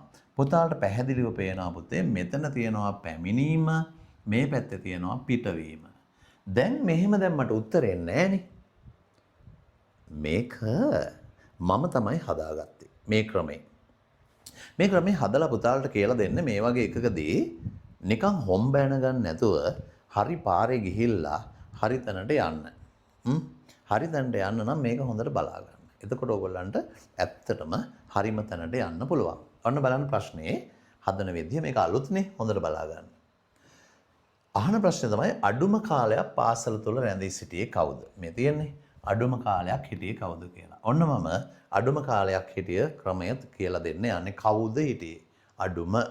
අපි මේකට ලකුණු දෙනවා. හරිද? ලකුණු දෙන ක්‍රමය හරි වැදගත් වෙනවා. පැමිණීමට ලකුණු දෙනවා. සාමාන්‍යයෙන් ඕගොල්ලෝ ඉස්කෝලේ ඉන්නකොට ඉස්කෝලේ පැමිණීමට ලකුණු දෙනවා නම් ඉස්සරළම අපේ එක්කනාටනේ හලෝ වැඩියෙන්ම ලකුණු දෙන්නේ. නේ? අපි ඒ නිසා රීටා ඉස්සරලා ඇවිල්ලා තියෙනවා. එයාට අපි දෙනවා පුතේ ලකුණු කීයක්ද? 3ක්. එහෙනම් රීටට ලකුණු 3ක් දෙන්න. ඊළඟට පාසලට ආවේ සීතට ලකුණු 2ක් දෙන්න. එහෙනම් අවසානට ආවේ නීතට 1ක් දෙන්න. හරිනේ? දැන් පිටවීමට ලකුණු දෙනවා. දැන් ඕගොල්ලෝ ඉස්කෝලේට ඇවිල්ලා ඉස්කෝලෙන් ඉස්සරළම යනවා. ඔයාලටද වැඩියෙන් ලකුණු දෙන්නේ? නෑ. පාසලේ වැඩිම වෙලාවක් රැඳිලා ඉන්න කෙනාට තමයි තරුණ වැඩියෙන් ලකුණු දෙන්නේ. දැන් ඔයා නම් ටක් ගාලා කියන්නත් ඉස්සර බෑග් එක කරේ දාගත්ත දිව්වා ආයිබෝවන් කියනකොට ගේට් එක ළඟ. නේ තරුණ? එතකොට ඔයාට ලකුණු හම්බෙන්නේ අඩුවෙන්. එහෙම බලනකොට ඔන්න බලන්න මේකේ රීටා ඉස්සරළම ගිහිල්ලානේ. එයාට එහෙනම් ලකුණු 3ක් ගන්න ආයෙ බෑ. එයා ඉස්සරළම ගිය නිසා එයාට ලකුණු 1යි. දාන්න 1. පිටවීමට 1 ලකුණයි. එහෙනම් ඊළඟට පිටවුනේ කවුද? මෙයා. නීතා. නීතට 2 දාන්න ලකුණු. අවසානයේට ගියේ සීතානේ. සීතට 3ක් දාන්න. ඔන්න ලකුණු දුන්නා අපි. හරිනේ? එහෙම ලකුණු දුන්නාට පස්සේ අපිට දැන් ලකුණු ගන්න හොයා ගන්න පුළුවන්. සීතට ආපු ලකුණු ගන්න බලමු. 2යි 3යි. පැමිණීමට 2යි පිටවීමට 3යි 5ක් දාන්න. ඔන්න සීතා ලකුණු 5ක් අරගෙන හරිනේ. නීතා ලකුණු ගණන් කරන්න. 1යි 2යි. කීයද? එයාට ලකුණු 3ක් ඇවිල්ලා. හරි. ඊට පස්සේ රීටට 3යි 1යි 4ක් ඇවිල්ලා. ඔන්න මේ යක්කු 3 දෙනා ගත්ත ලකුණු ගාන ලිව්වා. යක්කු කියනකොට බය හිතෙනවනේ මේ වෙලාවේ. බය වෙන්න එපා. යක්කු වෙන්නේ නැහැ. මේ රීටා කියන යකා තමයි ආවොත් එන්නේ. හරි. ඔන්න දැන් අපිගෙන් අහන ප්‍රශ්නේ තමයි මොකක්ද අහන ප්‍රශ්නේ? අඩුම කාලයක් කවුද හිටියේ? අඩුම කාලයක් හිටපු එක්කනා හොයන ක්‍රමය දන්නවද ඔයගොල්ලෝ? අඩුම කාලයක් හිටියේ අඩුම ලකුණු ගත්ත එක්කනා. එහෙනම් කවුද බලන්න? ඔය මැදින් ඉන්නේ ලොක්කි වගේ. එයා කවුද ඉන්නේ ලොක්කි වගේ? මේ ලකුණු 3ක් අරන් ඉන්නේ නීතානේ. එහෙනම් පුතේ අඩුම කාලයක් පාසලේ රැඳී සිටියේ නීතා. ඔන්න උත්තරය. තේරුණාද? කොහොමද උස්සන්න බලන්න ඒ ප්‍රශ්නේ තේරුම් ගත්තා නම්. right good. අන්න ගණන් ඉගෙන ගන්න ඕන මේ ක්‍රමවලට. එතකොට මේ ක්‍රම ඔක්කොම මම පුතාට අලුතින් හදලා දෙන ඒවා. මම තමයි හදන්නේ ඉතින් මේවා. කාටද හදන්නේ? මටද? නෑ ඔයාලට හලෝ. ඔයගොල්ලෝ හොඳට ඉගෙන ගන්න. මේ වගේ ගණන් ආවොත් ටක් ගාලා හදා ගන්න ක්‍රමේ අල්ලලා තියා ගන්න. දැන් මේකෙදි ක්‍රමයක් මම පාවිච්චි කරා ගොඩක් වෙලාවත් ගියා කියලා දෙන්න. නමුත් පුතේ මේ ක්‍රමය හරි වැදගත්. පුතාලට එනම් තව මිනිත්තු 5ක් මං පුංචි ඉන්ටර්වල් එකක් දෙනවා. ඒ ඉන්ටර්වල් එකෙන් පස්සේ ඕගොල්ලන්ට මම නැවත ඊළඟ ගානේ ඉඳලා ඉතාම ඉක්මනින් වේගෙන් යනවා. හරියට යාල් දේවි දුම්රිය වගේ ඒ ටික යමු. හරි. මිනිත්තු 5ක් දෙනවා. ඇයි ඉතින් වොෂ්රූම් යන්නත් ඕනේ. හරි. එහෙනම් මිනිත්තු 5කට පස්සේ අපි ඊළඟ ගානේ ඉඳලා ඒ කියන්නේ අංක 12 ඉඳලා ඉගෙන ගන්නවා. හරියට මිනිත්තු 5කින් ඔතෙන් දෙන්න. හරි. හොඳයි. අපි එහෙනම් එනවා ඊළඟ ගානට. දැන් අපිට ඉගෙන ගන්න තියෙන්නේ 12 වෙනි ගාන. ඉතින් මම දන්නවා පුතාලා ගොඩක් හොඳට අද දවසේ අපේ පන්තියට සහභාගී වෙනවා. ඉතින් අපි 12 වෙනි ගානට තමයි ඔන්න දැන් එන්නේ. හොඳින් බලමු පුතේ. ඉස්සෙල්ලා හොඳට ගාන තේරුම් ගන්න. ඊට පස්සේ හදා ගන්න එක හරි සරල වැඩක්. මේ බලන්න. අංක 12. තේ වගා කළ ඉඩමක් මෙහි දැක්වේ. මේ තියෙන තේ වගා කරපු ඉඩමක්. පාට කළ කොටසේ වගා කර ඇති තේ ගස් ගණන 1230ක්. මේක රවුම් කරන්න. මේ තියෙන පාට කරලා කළු පාටින් ඒ කොටසේ වගා කරලා තියනවා කියලා අපිට මේ ප්‍රශ්නේදී කියනවා තේ පැල 1230ක්. හරි? ඒ කියන්නේ මෙන්න මේ කෑලි තුනේ. මේ කෑලි මේ කළු පාට කොටසේ. නම් මුළු ඉඩමේ වගා කළ හැකි තේ ගස් ගණන කීයද? ඔගොල්ලෝ දන්නවා තේ ඉඩම් තියෙනවා නේ හලෝ. හරි ලස්සනයි මේ කඳුකර ප්‍රදේශය. හරිම සුන්දරයිනේ නේද? ඒ සුන්දර කඳුකරේ ජීවත් වෙනකොටත් ඒ අවටින් හමන සිසිල් සුළං අපේ ඇඟේ දැවටෙනකොට ඊට වඩා සුන්දරයි නේ? හරි සුවයක් දැනෙනවා. හරි අපි බලමු මේ ඒක නෙමෙයිනේ හොයන්න තියෙන්නේ වෙන කතාවක් නේ අපිට කියන්නේ. මෙන්න මේ කොටස ගැන අපිට කියනවා පුතේ පාට කළ කොටසේ මේ බලන්න පාට කළ කොටසේ වගා කර ඇති තේ ගස් ගණන 1230යි. පාට කරලා තියෙන කොටස ඉස්සෙල්ලා අඳුන ගන්න. අපිට පැහැදිලිව පේනවා මේකේ පාට කරලා තියෙන්නේ මෙන්න මේ කොටස්. මොනවද? මේ කළු පාටින් තමයි පාට කරලා තියෙන්නේ. අපි මෙහෙම දෙයක් කරමු. කළු පාටින් පාට කරලා තියෙන කොටස විශාලයිනේ. ඒ නිසා අපි මේ රූපයේ දීලා තියෙන අනෙත් කොටස් වගේ කළු පාට කොටස කෑලි වලට කඩා ගනිමු. හොඳයි කඩන්න. මෙහෙම කපන්න මෙහාට. ඒ වගේම මෙතන තියෙන විශාල එක තවත් ඒවා එකක් තියෙනවා. ඒකත් කෑලි වලට කොටස් වලට වෙන් කරන්න. අන්න පැහැදිලි අපි වෙන් කළා.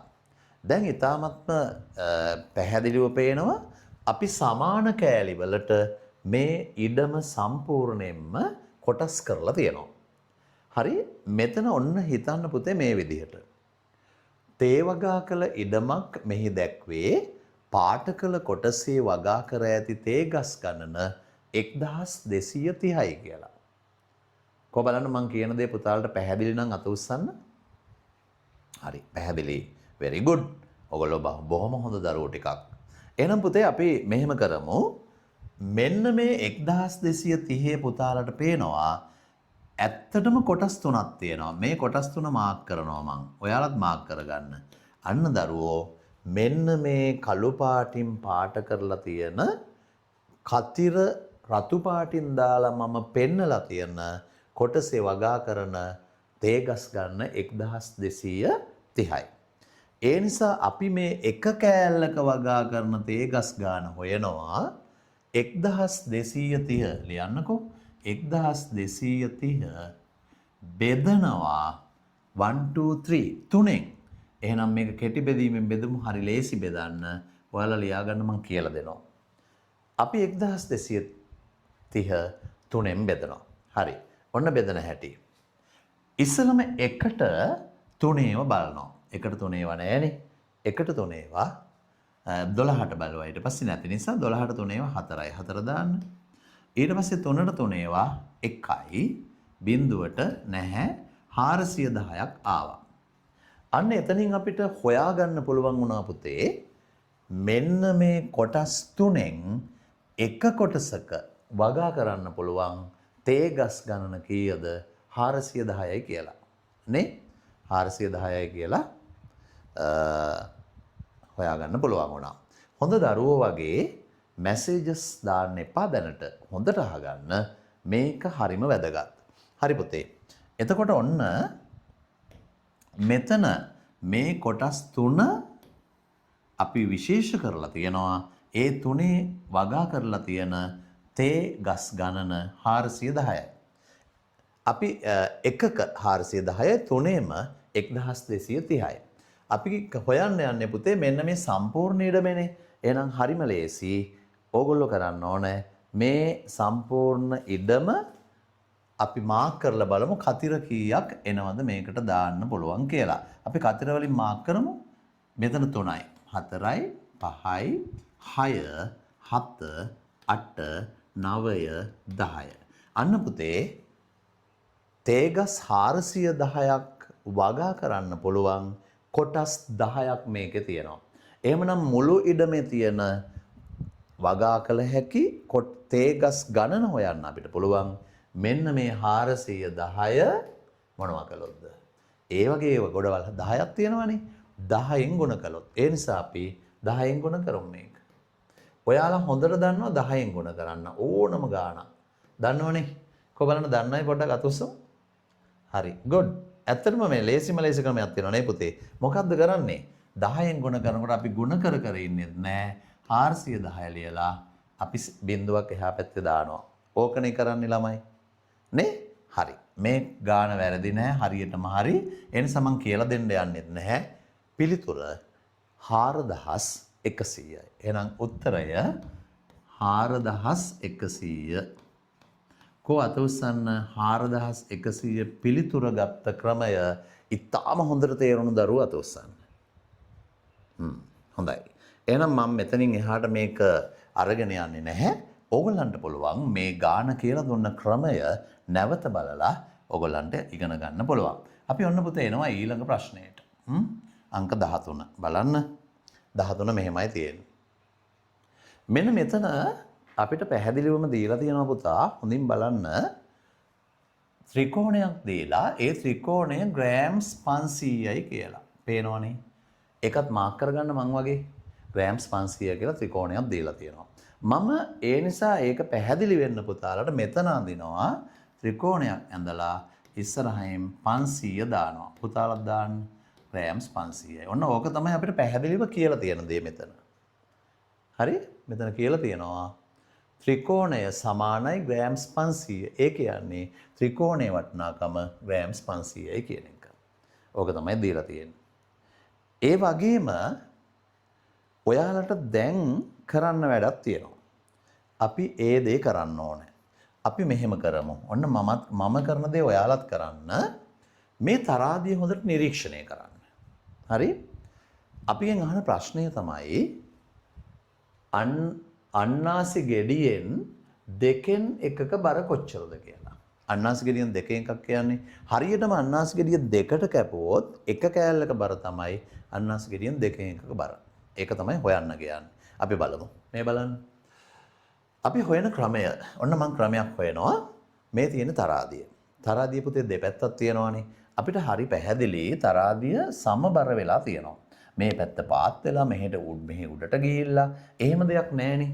හරිම ගානට තරාදිය දෙපැත්ත සමබරව තියෙනවා.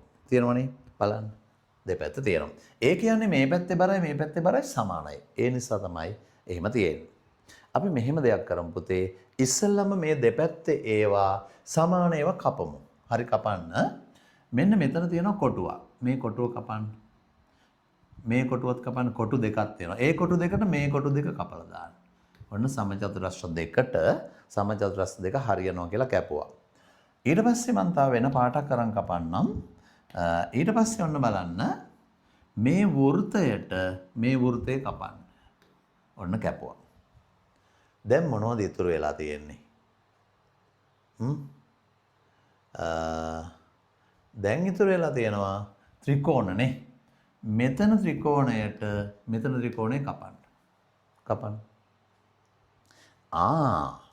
දැන් හොඳට නිරීක්ෂණය කරන්න මේ තරාදියේ මේ පැත්තේ මොනවද ඉතුරු වෙලා තියෙන්නේ කියලා. මොනවද ඉතුරු වෙලා තියෙන්නේ?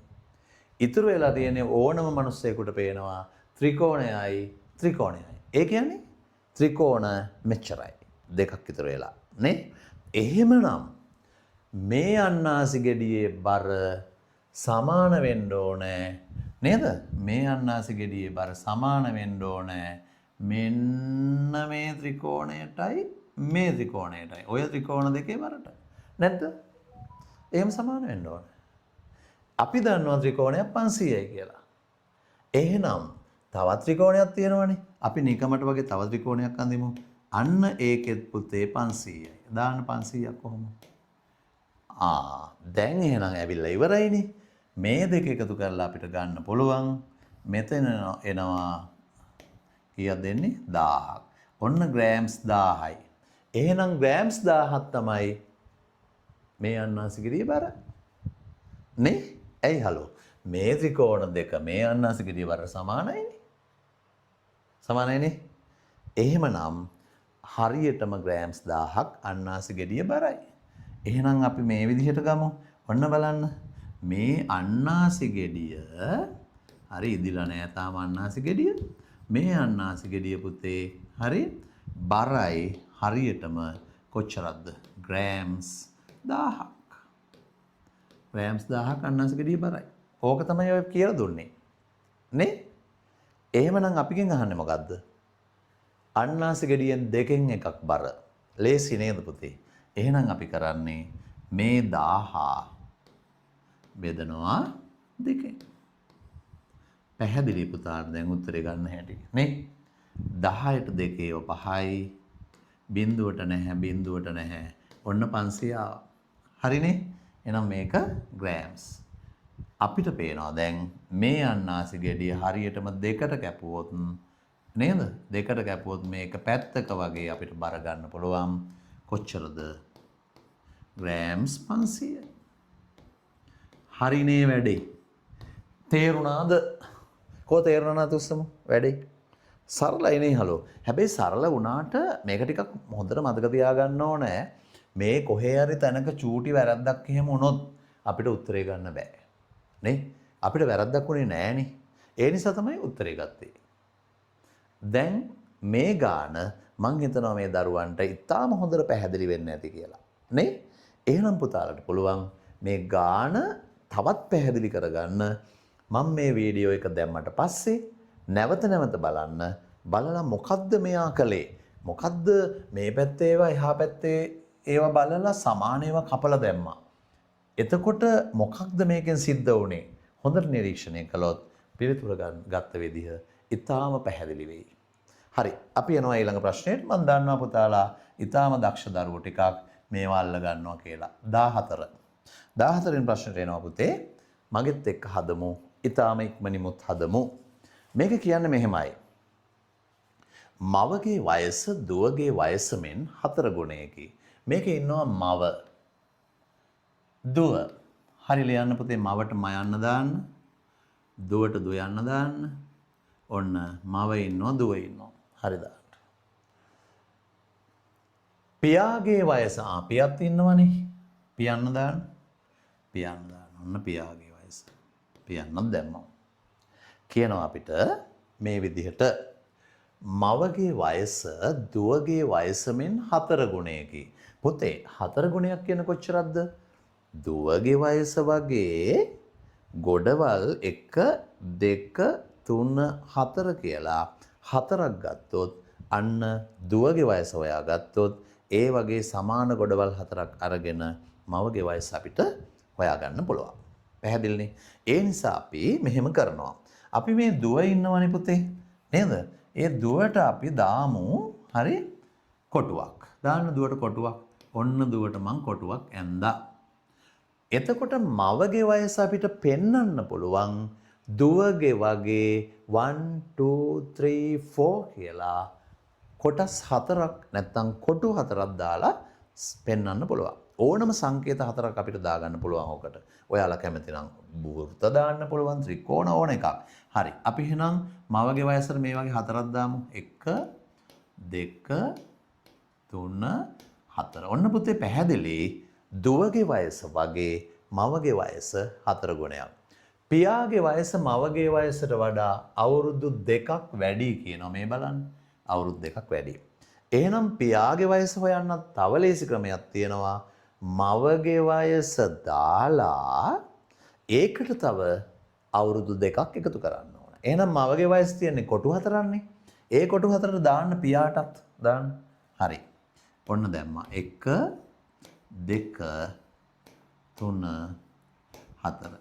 ඊට පස්සේ ඊට වඩා දෙකක් වැඩි කියන නිසා එකතු කිරීම 2 දාන්න. අන්න බලන්න ලේසි ක්‍රමයක් හොයාගත්තා. නේ පුතේ? දැන් මෙතන අපි දන්නවා මේ ඉන්නේ මව, මේ ඉන්නේ දුව, මේ ඉන්නේ පියා. හරි? එයාලගේ වයස කොච්චරක් දෙන්නේ කියලා අපි සංකේත වලින් දැන් දාගෙන තියෙනවා. ඊට පස්සේ කියනවා පුතේ මවගේ වයස අවුරුදු 48ක් නම් පියාගේ වයස සහ දුවගේ වයස වල එකතුව අහන්නේ. එහෙනම් මවට 48යි කියලා තියෙන නිසා අපි මෙහෙම දෙයක් කරමු.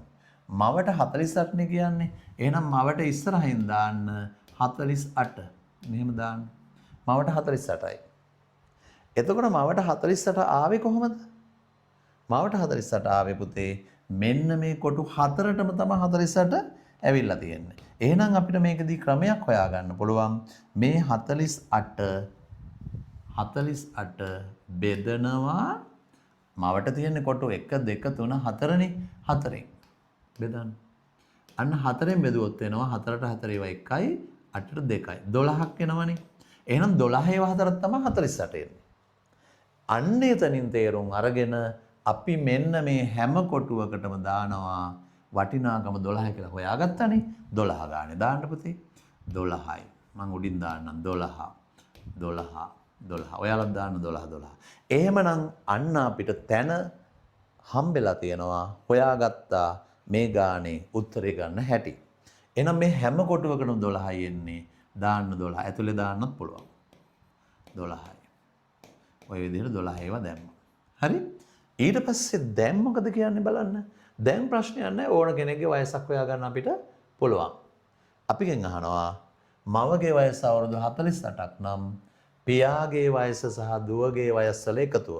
අපි හොයමුද දුවගේ වයසයි ඔක්කොම. හරි. මෙන්න දුවගේ වයස. දාන්න පුතේ දුවගේ වයස කීයද බලන්න. 12යි අවුරුදු. නේ? පියාගේ වයස 12 ඒව 4 48යිනේ. 48යි 2යි 50යි. 50 දාන්න. අන්න අපිගෙන් අහනවා දැන් මේ දෙන්නගේ වයස්වල එකතුව. කවුද දෙන්න? පියාගේ සහ දුවගේ. හරිනේ? එහෙනම් පියාගේ දුවගේ වයස බලලා එකතු කරන්න තියෙන්නේ. මෙන්න පියාගේ වයස 50යි. දුවගේ වයස 12යි. අපිට එහෙනම් කරන්න තියෙන්නේ 50 එකතු කිරීම 12. ඔන්න උත්තරේ ගන්න ක්‍රමය. හදන්න බලන්න. 2යි 6යි. කීය දෙන්නේ? 62යි. මේවා මොනවද? කොස්සටද? කොස්සට නම් කොස්සට පොල් ගෙඩි, දෙල් ගෙඩි මොනවා හරි කවන්න ඇට జాතියක් හරි ගෙඩි වර්ගයක් හරි ගාන ලියන්න වෙනවා මේකෙදී නම්. මේවා මොනවද? අවුරුදු. ඒ නිසා පුතේ අපි ලියනවා පිළිතුර අවුරුදු 62යි. අවුරුදු 62. ඊ දාන්න අනම්මනම් මොනවත් බෑ. ඔච්චරයි උත්තරේ. කොහොමද උස්සන්න හරියයි? හරි කියන තේරුණ අය. තේරුණ කට්ටිය. නියමයි. මේක තේරුම් ගන්න තමයි අවශ්‍ය වෙන්නේ. මම කලින් මේක ලියන්න දෙන්නේ නෑනේ. ඔන්න අපි එනවා 15 වෙනි එකට අංක 15. මේකත් හරිම පහසුයි පුතේ. මේකත් අපි හදාගෙන යමු ඉස්සරහට. මෙන්න 15. උත්සවයක් සඳහා ශාලාවක පුටු 6 බැගින් තබා ඇති පේලි 8ක්. පුටු 6 බැගින් තියලා තියෙන පේලි 8ක් තියනවලු. බලන්න. පුටු 6 ගානේ පේලි 8ක් තියෙනවා මේ තියෙන්නේ. හරි. ආයි කියනවා අපිට පුටු 9 බැගින් හරි පේලි 5ක්. දැක්කනේ? එතකොට අපිට කියනවා පුටු 9 බැගින් තියෙන පේලි 5ක්. එහෙම කියනවනේ. පුටු 9 බැගින් පේලි 5යි. හරි. අපි බලමු මෙහෙම දෙයක් කරමු. ඉස්සලම අපි හොයමු පුටු ගාන. 6 ඒවා 8ක් තියෙනවලුනේ. 6 බැගින් පේලි 8ක්. එහෙනම් අපි 6 ගුණ කිරීම 8 දාමු පුතේ. ලියන්න. 6 වරක් 8 48යි. ඔන්න ලිව්වා. ඔන්න 6 ගානේ 8ක් තියෙනවා පේලි. ඒ 6 ගානේ 8ෙම තියෙන්නේ පුටු 48යි. ආයි කියනවා 9 බැගින් තබා ඇති පේලි 5ක්. එහෙනම් පුතේ 9 දාන්න. 9 ඒවා 5ක් තියෙනවනේ. එහෙනම් ඒකත් ගුණ කරමු. එතනින් එනවා අපිට 9 වරක් 5 45යි. හරිනේ. එහෙනම් පුතේ මේ පේලි ඉස්සලම කියනවා පේලි 8යි ආය පේලි 5යි. එතකොට පේලි 8යි 5යි. 6 ගානේ පේලි 8යි 48යි. 9 ගානේ පේලි 5යි 45යි. ඉතින් පුතේ අපි මොකද කරන්නේ? මේ ටික එකතු කරනවා. 48යි 45යි එකතු කරන්න. 48යි එකතු කරනවා 45ක්. කීය දෙන්නේ? එතකොට එනවා 8යි 5යි 13න් 3යි ඉතිරි එකක්. එතකොට 9යිනේ 93යි. අන්න පුටු 93ක් දැන් මේ පේලි වල තියලා තියෙනවා. අපිට මේකදී ඊට පස්සේ කියනවා තව දෙයක්. මොකද්ද කියන්නේ? හංසක අහගෙන නේද ඉන්නේ ඔයා? හංසක ඔබතුමාට ඇහෙනවද? නියමයි හංසක. ඔයා හොඳයි. ඔයා හොඳ කොල්ලා නේද? නේ? කිසිම ප්‍රශ්නයක් නැති මිනිස්සයා. හොඳට ජීවත් වෙනවා. නේ? කාටත් උදව් කරගෙන. ඔයාට උදව් කරගන්න නැතුව. එහෙමනේ. එහෙම තමයි. සමහර කට්ටිය ඉන්නවා තමන්ට උදව් කරගන්නේ අනිත් අයට උදව් කරගන්නවා. ඕගොල්ලෝ දැන් තමන්ටත් උදව් කරගන්න. හැමෝටම කියන්නේ. ඔන්න අපි ඊළඟ ප්‍රශ්නෙට එනවා. මෙතන ඊළඟ කොටසට එනවා. පුටු 100ක් ගෙනාවා කියනවා නේද පුතේ? එහෙනම් මෙතන 100 දාන්න. හරි. 100 දාලා ඊට පස්සේ කියනවා ඒ 100න් 93ක් දැන් පුටු තියලා තියෙනවා. දැන් අපි අහන ප්‍රශ්නේ තමයි පුටු 100ක් උත්සව ශාලාවට ගෙනාවලු. අවසාන පේලියේ පුටු කීයක් තබා තිබේද? දැන් මේ විදිහට පේලිවල පුටු තියලා තියෙන ගාන 93යි. පුටු 100ක් ගෙනාවනේ. එහෙනම් අන්තිම පේලියේ තව පුටු පේලියක් තියලා තියෙනවා. ඒ පේලියේ පුටු කීයක් තියෙනවද අහනවා. ඉතින් හලෝ මේ 100න් මේ 93 අඩු කරා නම් වැඩේ ඉවරයිනේ. නේද? අඩු කරලා බලමු කීයද දෙන්නේ කියලා. බිංදුවෙන් 3ක් බෑ 10න් 3ක් 7යි. මෙතන 9යිනේ. 9න් 9ක් බිංදුවයි. 7මයි එන්නේ නේ. එහෙනම් පිළිතුර අවසාන පේලියේ තියලා තියෙන පුටු ගණන කීයද? කීයද ඉතින් 7යි. කොහොමද උස්සන්න බලන්න මේකත් අවබෝධ වුණා නම් මරුනේ මේ කට්ටිය. හොඳට තේරුම් ගන්නවනේ. හරිම සතුටුයි. අත්පාත් දාන්න. අතරිදේ අපරාධනේ. හරි. ඊළඟ ප්‍රශ්නේ. මම දන්නවා ළමයි හොඳයි කියලා නින්ද ගියාම. තව ටිකකින් හොඳයි. හරි. බලමු දැන්. ඔන්න ඊළඟ ප්‍රශ්නේ. ත්‍රිකෝණාකාර ඉඩමක පැත්තකින් බැලුව විට කණු 12ක් සිටුවා ඇත. ත්‍රිකෝණාකාරය ඉඩම් කැතයි නේ හලෝ. ඒ කැත වුණත් කමක් නැහැ. ඔයාලා හිතන ත්‍රිකෝණාකාර ඉඩම තිබ්බොත් එපා වෙනවනේ. උල් තුනක් තියෙනවා. ඔහොම එපා වෙනවා ඒක නම්. හරි කමක් නැහැ. මේ බලන්න ත්‍රිකෝණාකාර ඉඩමක පැත්තකින් බැලුව විට කණු 12ක් සිටුවා ඇත. එම ඉඩම වටා සිටුවා ඇති කණු ගණන කීයද? හරි. අපි මෙහෙම කරමුකෝ. අපි ඉස්සෙල්ලම ත්‍රිකෝණාකාර ඉඩමක් අඳිමු. ඔන්න මං අඳිනවා. ඔයාලත් අඳින්න බලන් ඉන්න එපා. ඔන්න මමත් ඇඳලා ත්‍රිකෝණාකාර ඉඩමක් කටුවඩ කොළ මං එවලා තියෙනවනේ. හරි. ඇඳලා අඳින්න. ත්‍රිකෝණාකාර ඉඩමක පැත්තකින් බැලුව විට කණු 12ක් හිටවලා තියෙනවලු. හරි. ඒ කියන්නේ මේකේ තේරුම මේ පැත්තෙන් බැලුවොත් කණු 12ක් පේනවා. ඇත්තටම තියෙනවා ඒකයි. මේ පැත්තෙන් බැලුවොත් කණු 12ක් පේනවා. ඇත්තටම තියෙනවා ඒකයි. මේ පැත්තෙන් බැලුවොත් කණු 12ක් පේනවා. ඇත්තටම කණු 12ක් තියෙනවා. ඒකයි පේන්නේ. දැන් අපි අහන ප්‍රශ්නේ බලන්නකෝ. එම ඉඩම වටා සිටුවා ඇති ඔක්කොම කණු ගාන කීයද? හලෝ දැන් එක පැත්තකිනුත් 12යිලු. මේ තියෙන්නේ මේ බලන්නකෝ. මේ පැත්තෙන් 12යි. මේ පැත්තෙනුත් 12යි. මේ පැත්තෙනුත් 12යිලු. මේ පැත්තේ. එතකොට 12යි 36 ගන්න ඔච්චර අමාරුද නේ? කොහොම බලන්න 36 උත්තරයට ආපු අය දැනට මරුනේ. හොඳටම හොඳ පුතෙක්. ගොඩක් කට්ටිය ඉන්නවනේ. හරි. උත්තරේ වැරදිවලු අහගන්න හොඳට. මෙන්න ක්‍රමේ. හරි? ඔන්න හදන ක්‍රමේ. නෑ බය වෙන්න එපා. උත්තරේ වැරදි මහත්තයා අහගන්න. අහගෙන හොඳට ඉගෙන ගන්න. නැත්තම් අම්මලාත් ඉන්න නිසා බනින්නත් බෑනේ. අම්මලාට ඇහුනේ නෑනේ කිව්ව දේ. අහගන්න. හරි. මෙන්න බලන්න. දැන් මෙහෙමයි සිද්ධිය. දැන් පුතේ මේකේ ඔයාලට පේනවා ඇති මේ මුළු තුනක් තියෙනවනේ. මං හදන ක්‍රමය කියලා දෙන්නේ. මුළු තුනේ ඔයාලට දුන්නොත් කණු හිටවන්න කියලා මේ වගේ ත්‍රිකෝණාකාර ඉඩමක අනිවාර්යෙන්ම අර මුළු තුනේ මෙහෙම හිටවනවමනේ. හිටවනවද නැද්ද? මම නම් හිටවනවා. ඔයාලත් හිටවනවා ෂුවර්. එහෙනම් අපි මුළු තුනේ කණු තුන කියලා හිතලා මෙන්න මෙහෙම වෘත්ත තුනක් දාන්න. පොඩි ටික. අපි හිතමු මේ තියෙන්නේ කණු තුන. ඔන්න මම හිටේවා කණු තුනක්. දැන් මෙහෙමයි වැඩේ. මේ පැත්තේ ඉඳලා බලනකොට කණු 12ක් පේනවා. මේ දෙකත් එක්කනේ 12 පේන්නේ. ඉතින් හලෝ මේ 12 දෙකත් එක්ක 12 පේනවා නම් මැද්දෙන් කීයද තියෙන්න ඕන? මැදින් තියෙන්න ඕන තව කණු 10යි. මෙතන 10 දාන්න. 10යි. නේ? 10යි. ඒ වගේම මේ පැත්තෙන් 12ක් පේන්නේ දෙපැත්ත දෙකත් එක්කනේ. එහෙනම් මැද්දෙන් තියෙන්න ඕන 10යි. 10 දාන්න. ඔන්න දැම්මා. මේ දෙපැත්තෙම එක තියෙනවා මැද්දෙන් මෙහෙම බලපුවම 12ක් පේනවා නම් එහෙනම් මේ දෙකත් එක්කනේ 12 මැද තව තියෙන්න ඕන 10යි. අන්න 10 දැම්මා. දැන් හිතන්න නිකන් මැද්දේ තියෙනවා 10යි. එහෙනම් දානවා 10යි දාන්න. ඔන්න ඔය ටික හලෝ අපි එකතු කරනවා. එතකොට එන්නේ 30යිනේ. හරිද උත්තරේ? හරි නෑ. මොකක්ද එහෙනම් උත්තරේ එන්නේ? පිළිතුර තමයි 30 නෙමෙයි. එහෙනම් මොකද්ද? මේ 30ට අපි මේ වටේ තියෙන මේ කණුවයි කණු තුන ගත්තේ නෑනේ. ඒ නිසා මේ 30ට හරි එකතු කරනවා 3ක්. එතකොට එන්නේ කීයද? 33යි. හැබැයි මේකේ කෙටි ක්‍රමයකුත් තියෙනවා. ඔයාලා මේක දන්නවා. මටත් වඩා. නේ? කොහොමද දන්නේ?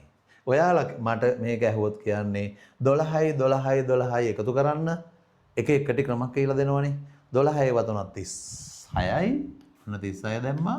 36න් මේ මුළු තුනක් තියෙනවා. ඒ තුන අඩු කරනවා. එතකොට ඔන්න අඩු කළා.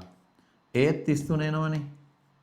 හැබැයි මේකේ ක්‍රමය දැනගන්න ඒකට හේතුව තමයි එහෙම කරන්න මේ 12 බලනකොට මේ කණුව මේ පැත්තෙනුත් පෙනුණා මේ කණුව මේ පැත්තෙනුත් පෙනුණා ඒ නිසා මේක දෙපාරක් පෙනුණා මේ කණුවත් ඒ වගේ මේ පැත්තෙනුත් පේනවා මෙහෙනුත් පේනවා එතකොට මේකත් අවස්ථා දෙකකදී පේනවා මේ කණුව ගැන හිතන්න මෙහින් බලද්දිත් පේනවා මෙහින් බලද්දිත් පේනවා. එහෙනම් මේක දෙපාරක් පේනවා.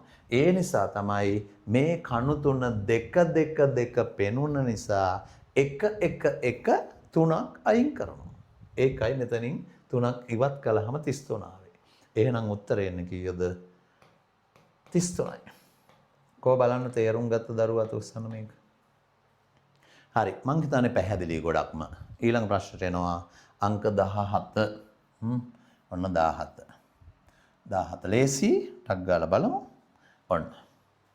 මෙම පැණිබීම බෝතලයෙන් 6 දෙනෙකුට සංග්‍රහ කළ හැකිය. 32 දෙනෙකුට සංග්‍රහ කිරීමට අවශ්‍ය මෙවැනි පැණිබීම බෝතල් ගණන කීයද? බලන්න. මෙම පැණිබීම බෝතලයෙන් 6 දෙනෙකුට සංග්‍රහ කරන්න පුළුවන්. එහෙනම් කිසි ප්‍රශ්නයක් නැහැ. මේ නෝනලා මහතුරු ටික ලියන්න මෙන්න මේකට ඉස්සරහින් ඊතලයක් දාලා 6. ඒ කියන්නේ 6 දෙනෙකුට සංග්‍රහ කරන්න පුළුවන්. මේ පැණිබීම බෝතලය ගෙනාවොත් හරිද? හරි. එහෙනම් එතනින් එහාට කිසි ප්‍රශ්නයක් නැහැ. හරි ලේසි වගේ. ඔන්න ඊළඟ එකේ තියෙනවා පුතේ මෙහෙම දෙයක්. ආයෙ කියනවා 32 දෙනෙක් ඉන්නවා. අම්මා. එක්කෙනෙක් නෙමෙයි ගොඩක් ඉන්නවනේ. 32ට එක බෝතලයක් ගෙනලා දෙන්න බෑ.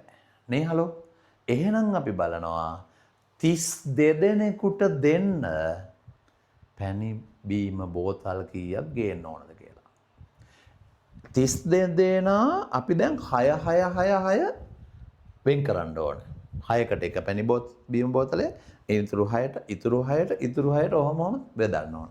එහෙනම් අපි බලමු 32 තියෙන ලියන්න පුතේ 32 තියෙන 6 ගොඩවල් ගණන් කර ගුණ මේ එකන බෙදලා බලන්න.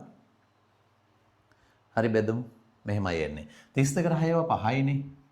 එතකොට 6 වරක් 5 30යි. හරි උත්තරේ නම් ආවා. ඒත් පොඩි ප්‍රශ්නයක්. ප්‍රශ්නේ මොකද්ද? මෙන්න මෙතන දෙකක් ඇවිල්ලා තියෙනවනේ. 6 ගොඩවල් 5යි. හරිනේ. 6 ගොඩවල් 5යි කියන්නේ බෝතල් 5ක් ගෙනාවා නම් හරිනේ. 6යි 6යි 6යි 6යි 6යි. 1 2 3 4 5. මෙන්න මේ 6 දෙනාට 6 දෙනාට ගානේ දෙන්න අපි දන්නවා එක බෝතලයයි 1යි කියලා මෙන්න මේ බෝතල් ටික ගෙනාවොත් හරි 1යි මෙතන තියෙන්නේ 1 2 3 4 5 පහක් මේ පහ ගෙනාවොත් අපිට පුළුවන් 6වා 5කට හොඳට බලන්න ඒ කියන්නේ 30 දෙනෙකුට දෙන්න පුළුවන් පැහැදිලිනේ අනේ ඕගොල්ලෝ දෙන්නට දෙන්න මෙතන පැණි බීම නැහැ. තව 4 දෙනෙක් හොයාගෙන එන්න කියලා ඒ 4 දෙනා ඉතුරු දෙන්න ගෙදර යවන එක තමයි කරන්න තියෙන්නේ. එහෙම කරලා හරියන්නේ නැහැ. තව එක පැණි බීම බෝතලයක් අපිට ගේන්න සිද්ධ වෙනවා. තේරුණාද කියන එක? තව එකක් ගේන්න සිද්ධ වෙනවා. ඇයි මේ දෙන්න පවුනේ? මේ දෙන්නටත් ඒ නිසා එක බෝතලයක් මේ දෙන්නටත් ගේන්න වෙනවා. ඒ නිසා මේ පහට එකතු කරනවා තව එකක්. එතකොට පුතේ 6යි. අන්න ගේන්න ඕන පැණි බීම බෝතල් ගන්න තමයි කීයද? 6. 6යි. ඔන්න පුතේ උත්තරය 6යි. ඒත් 6 දෙනා 6ක් ගෙනාවොත් 36කටම දෙන්න පුළුවන්. 5ක් ගෙනාවොත් 30කටනේ. ඉතුරු දෙන්නට තව 4 දෙනෙක් හොයාගෙන එන්න කියන්න වෙනවා. ගමේ ගොඩේ ඇවිදලා පොඩ්ඩක් 4 දෙනෙක් හොයාගෙන එන්න පැණි බීම බෝතලයක් ගේන්නම් එතකොට කියලා. හරි. එහෙනම් ඊළඟ ප්‍රශ්නෙට යමු අපි අංක 18. කො තේරුණා නම් අත ඔස්සන්න මේක. මං හිතනවා තේරුණා කියලා.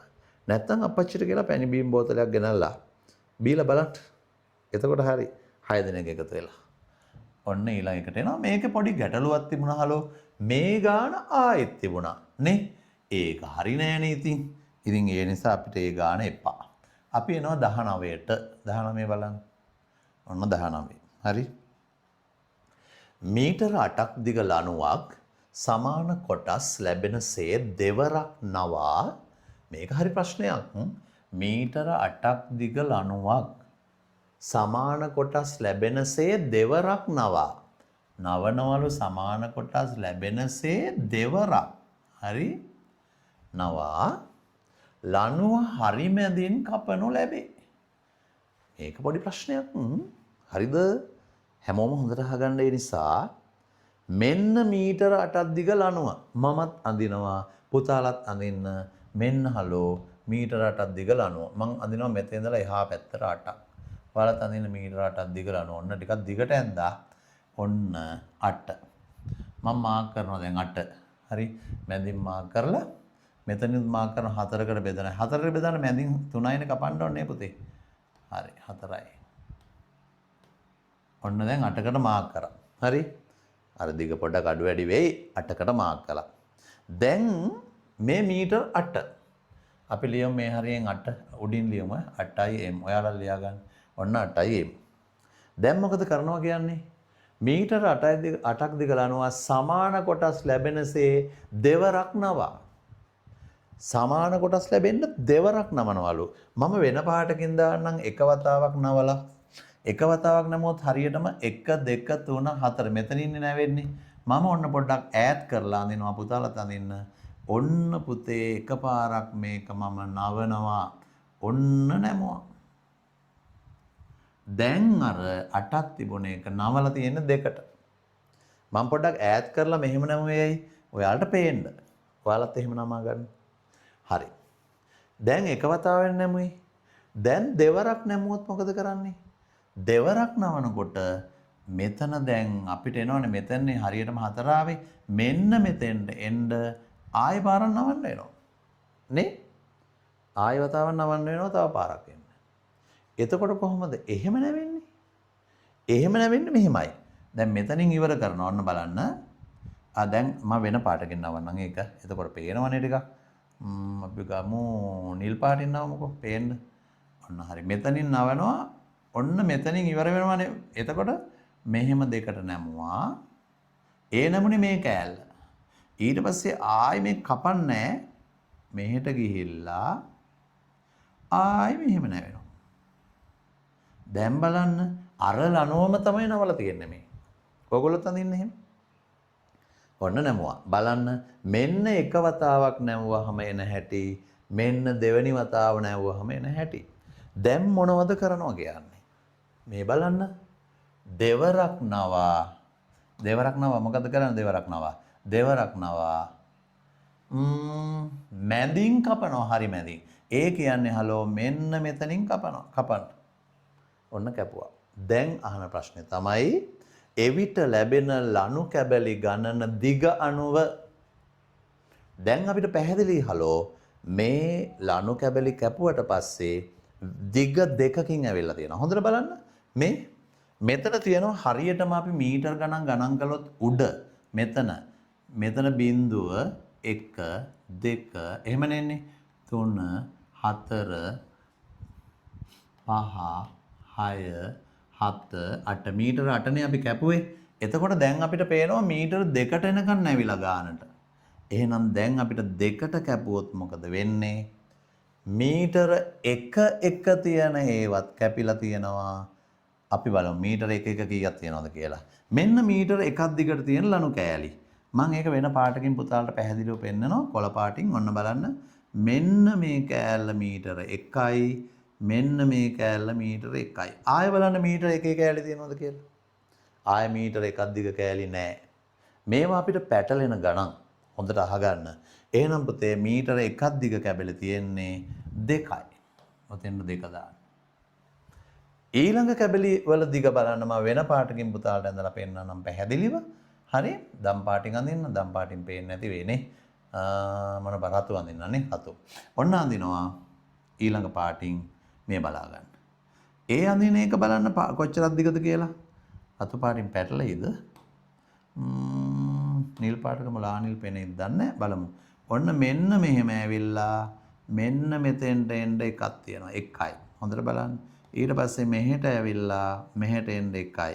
ඒ දෙක යන්නේ නේද? මෙහෙට එකක් ගිහිල්ලා ආයෙත් මෙහෙට එකක් එනවනේ. එතකොට දෙකේ කෑලි යන්නේ. ඊළඟට මේ පැත්තේ තියෙනවා මැදින් තවත් එකක් මෙන්න මෙහෙට බලන්න.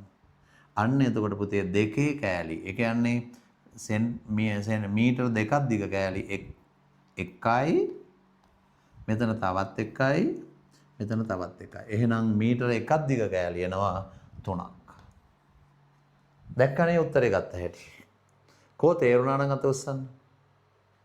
හරි. ඔයාලට හොඳම වැඩේ තමයි පුතේ මේක ඕගොල්ලෝ මේ විදිහට ඇඳලා නැවත දෙපාරක් විතර ඇඳලා බලන්න උත්තරය පැහැදිලිව ඕගොල්ලන්ට ගන්න පුළුවන්.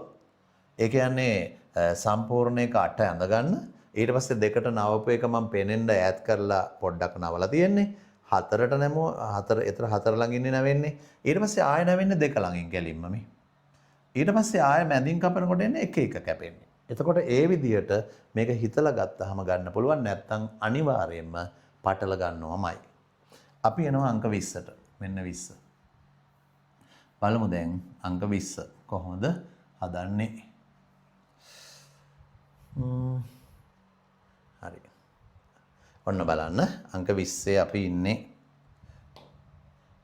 හරි මෙන්න ජනවාරි මාසයක පළවෙනිදා සඳුදා දිනයක් නම් එම මාසයේ අවසාන දිනය. හරි. ඔයගොල්ලන්ට තේරෙනව නේද? ජනවාරි මාසයක පළවෙනිදා සඳුදා නම් අවසාන දිනය කවද්ද කියලා තමයි මේකෙදී අහන්නේ. බලන්න මේ ගාන හදන්න ඔයගොල්ලන්ගේ හැකියාව තියෙන කට්ටිය අත උස්සන්න. දන්න අය. ඔව් දන්න අය අත උස්සනවා. right good. හොඳයි.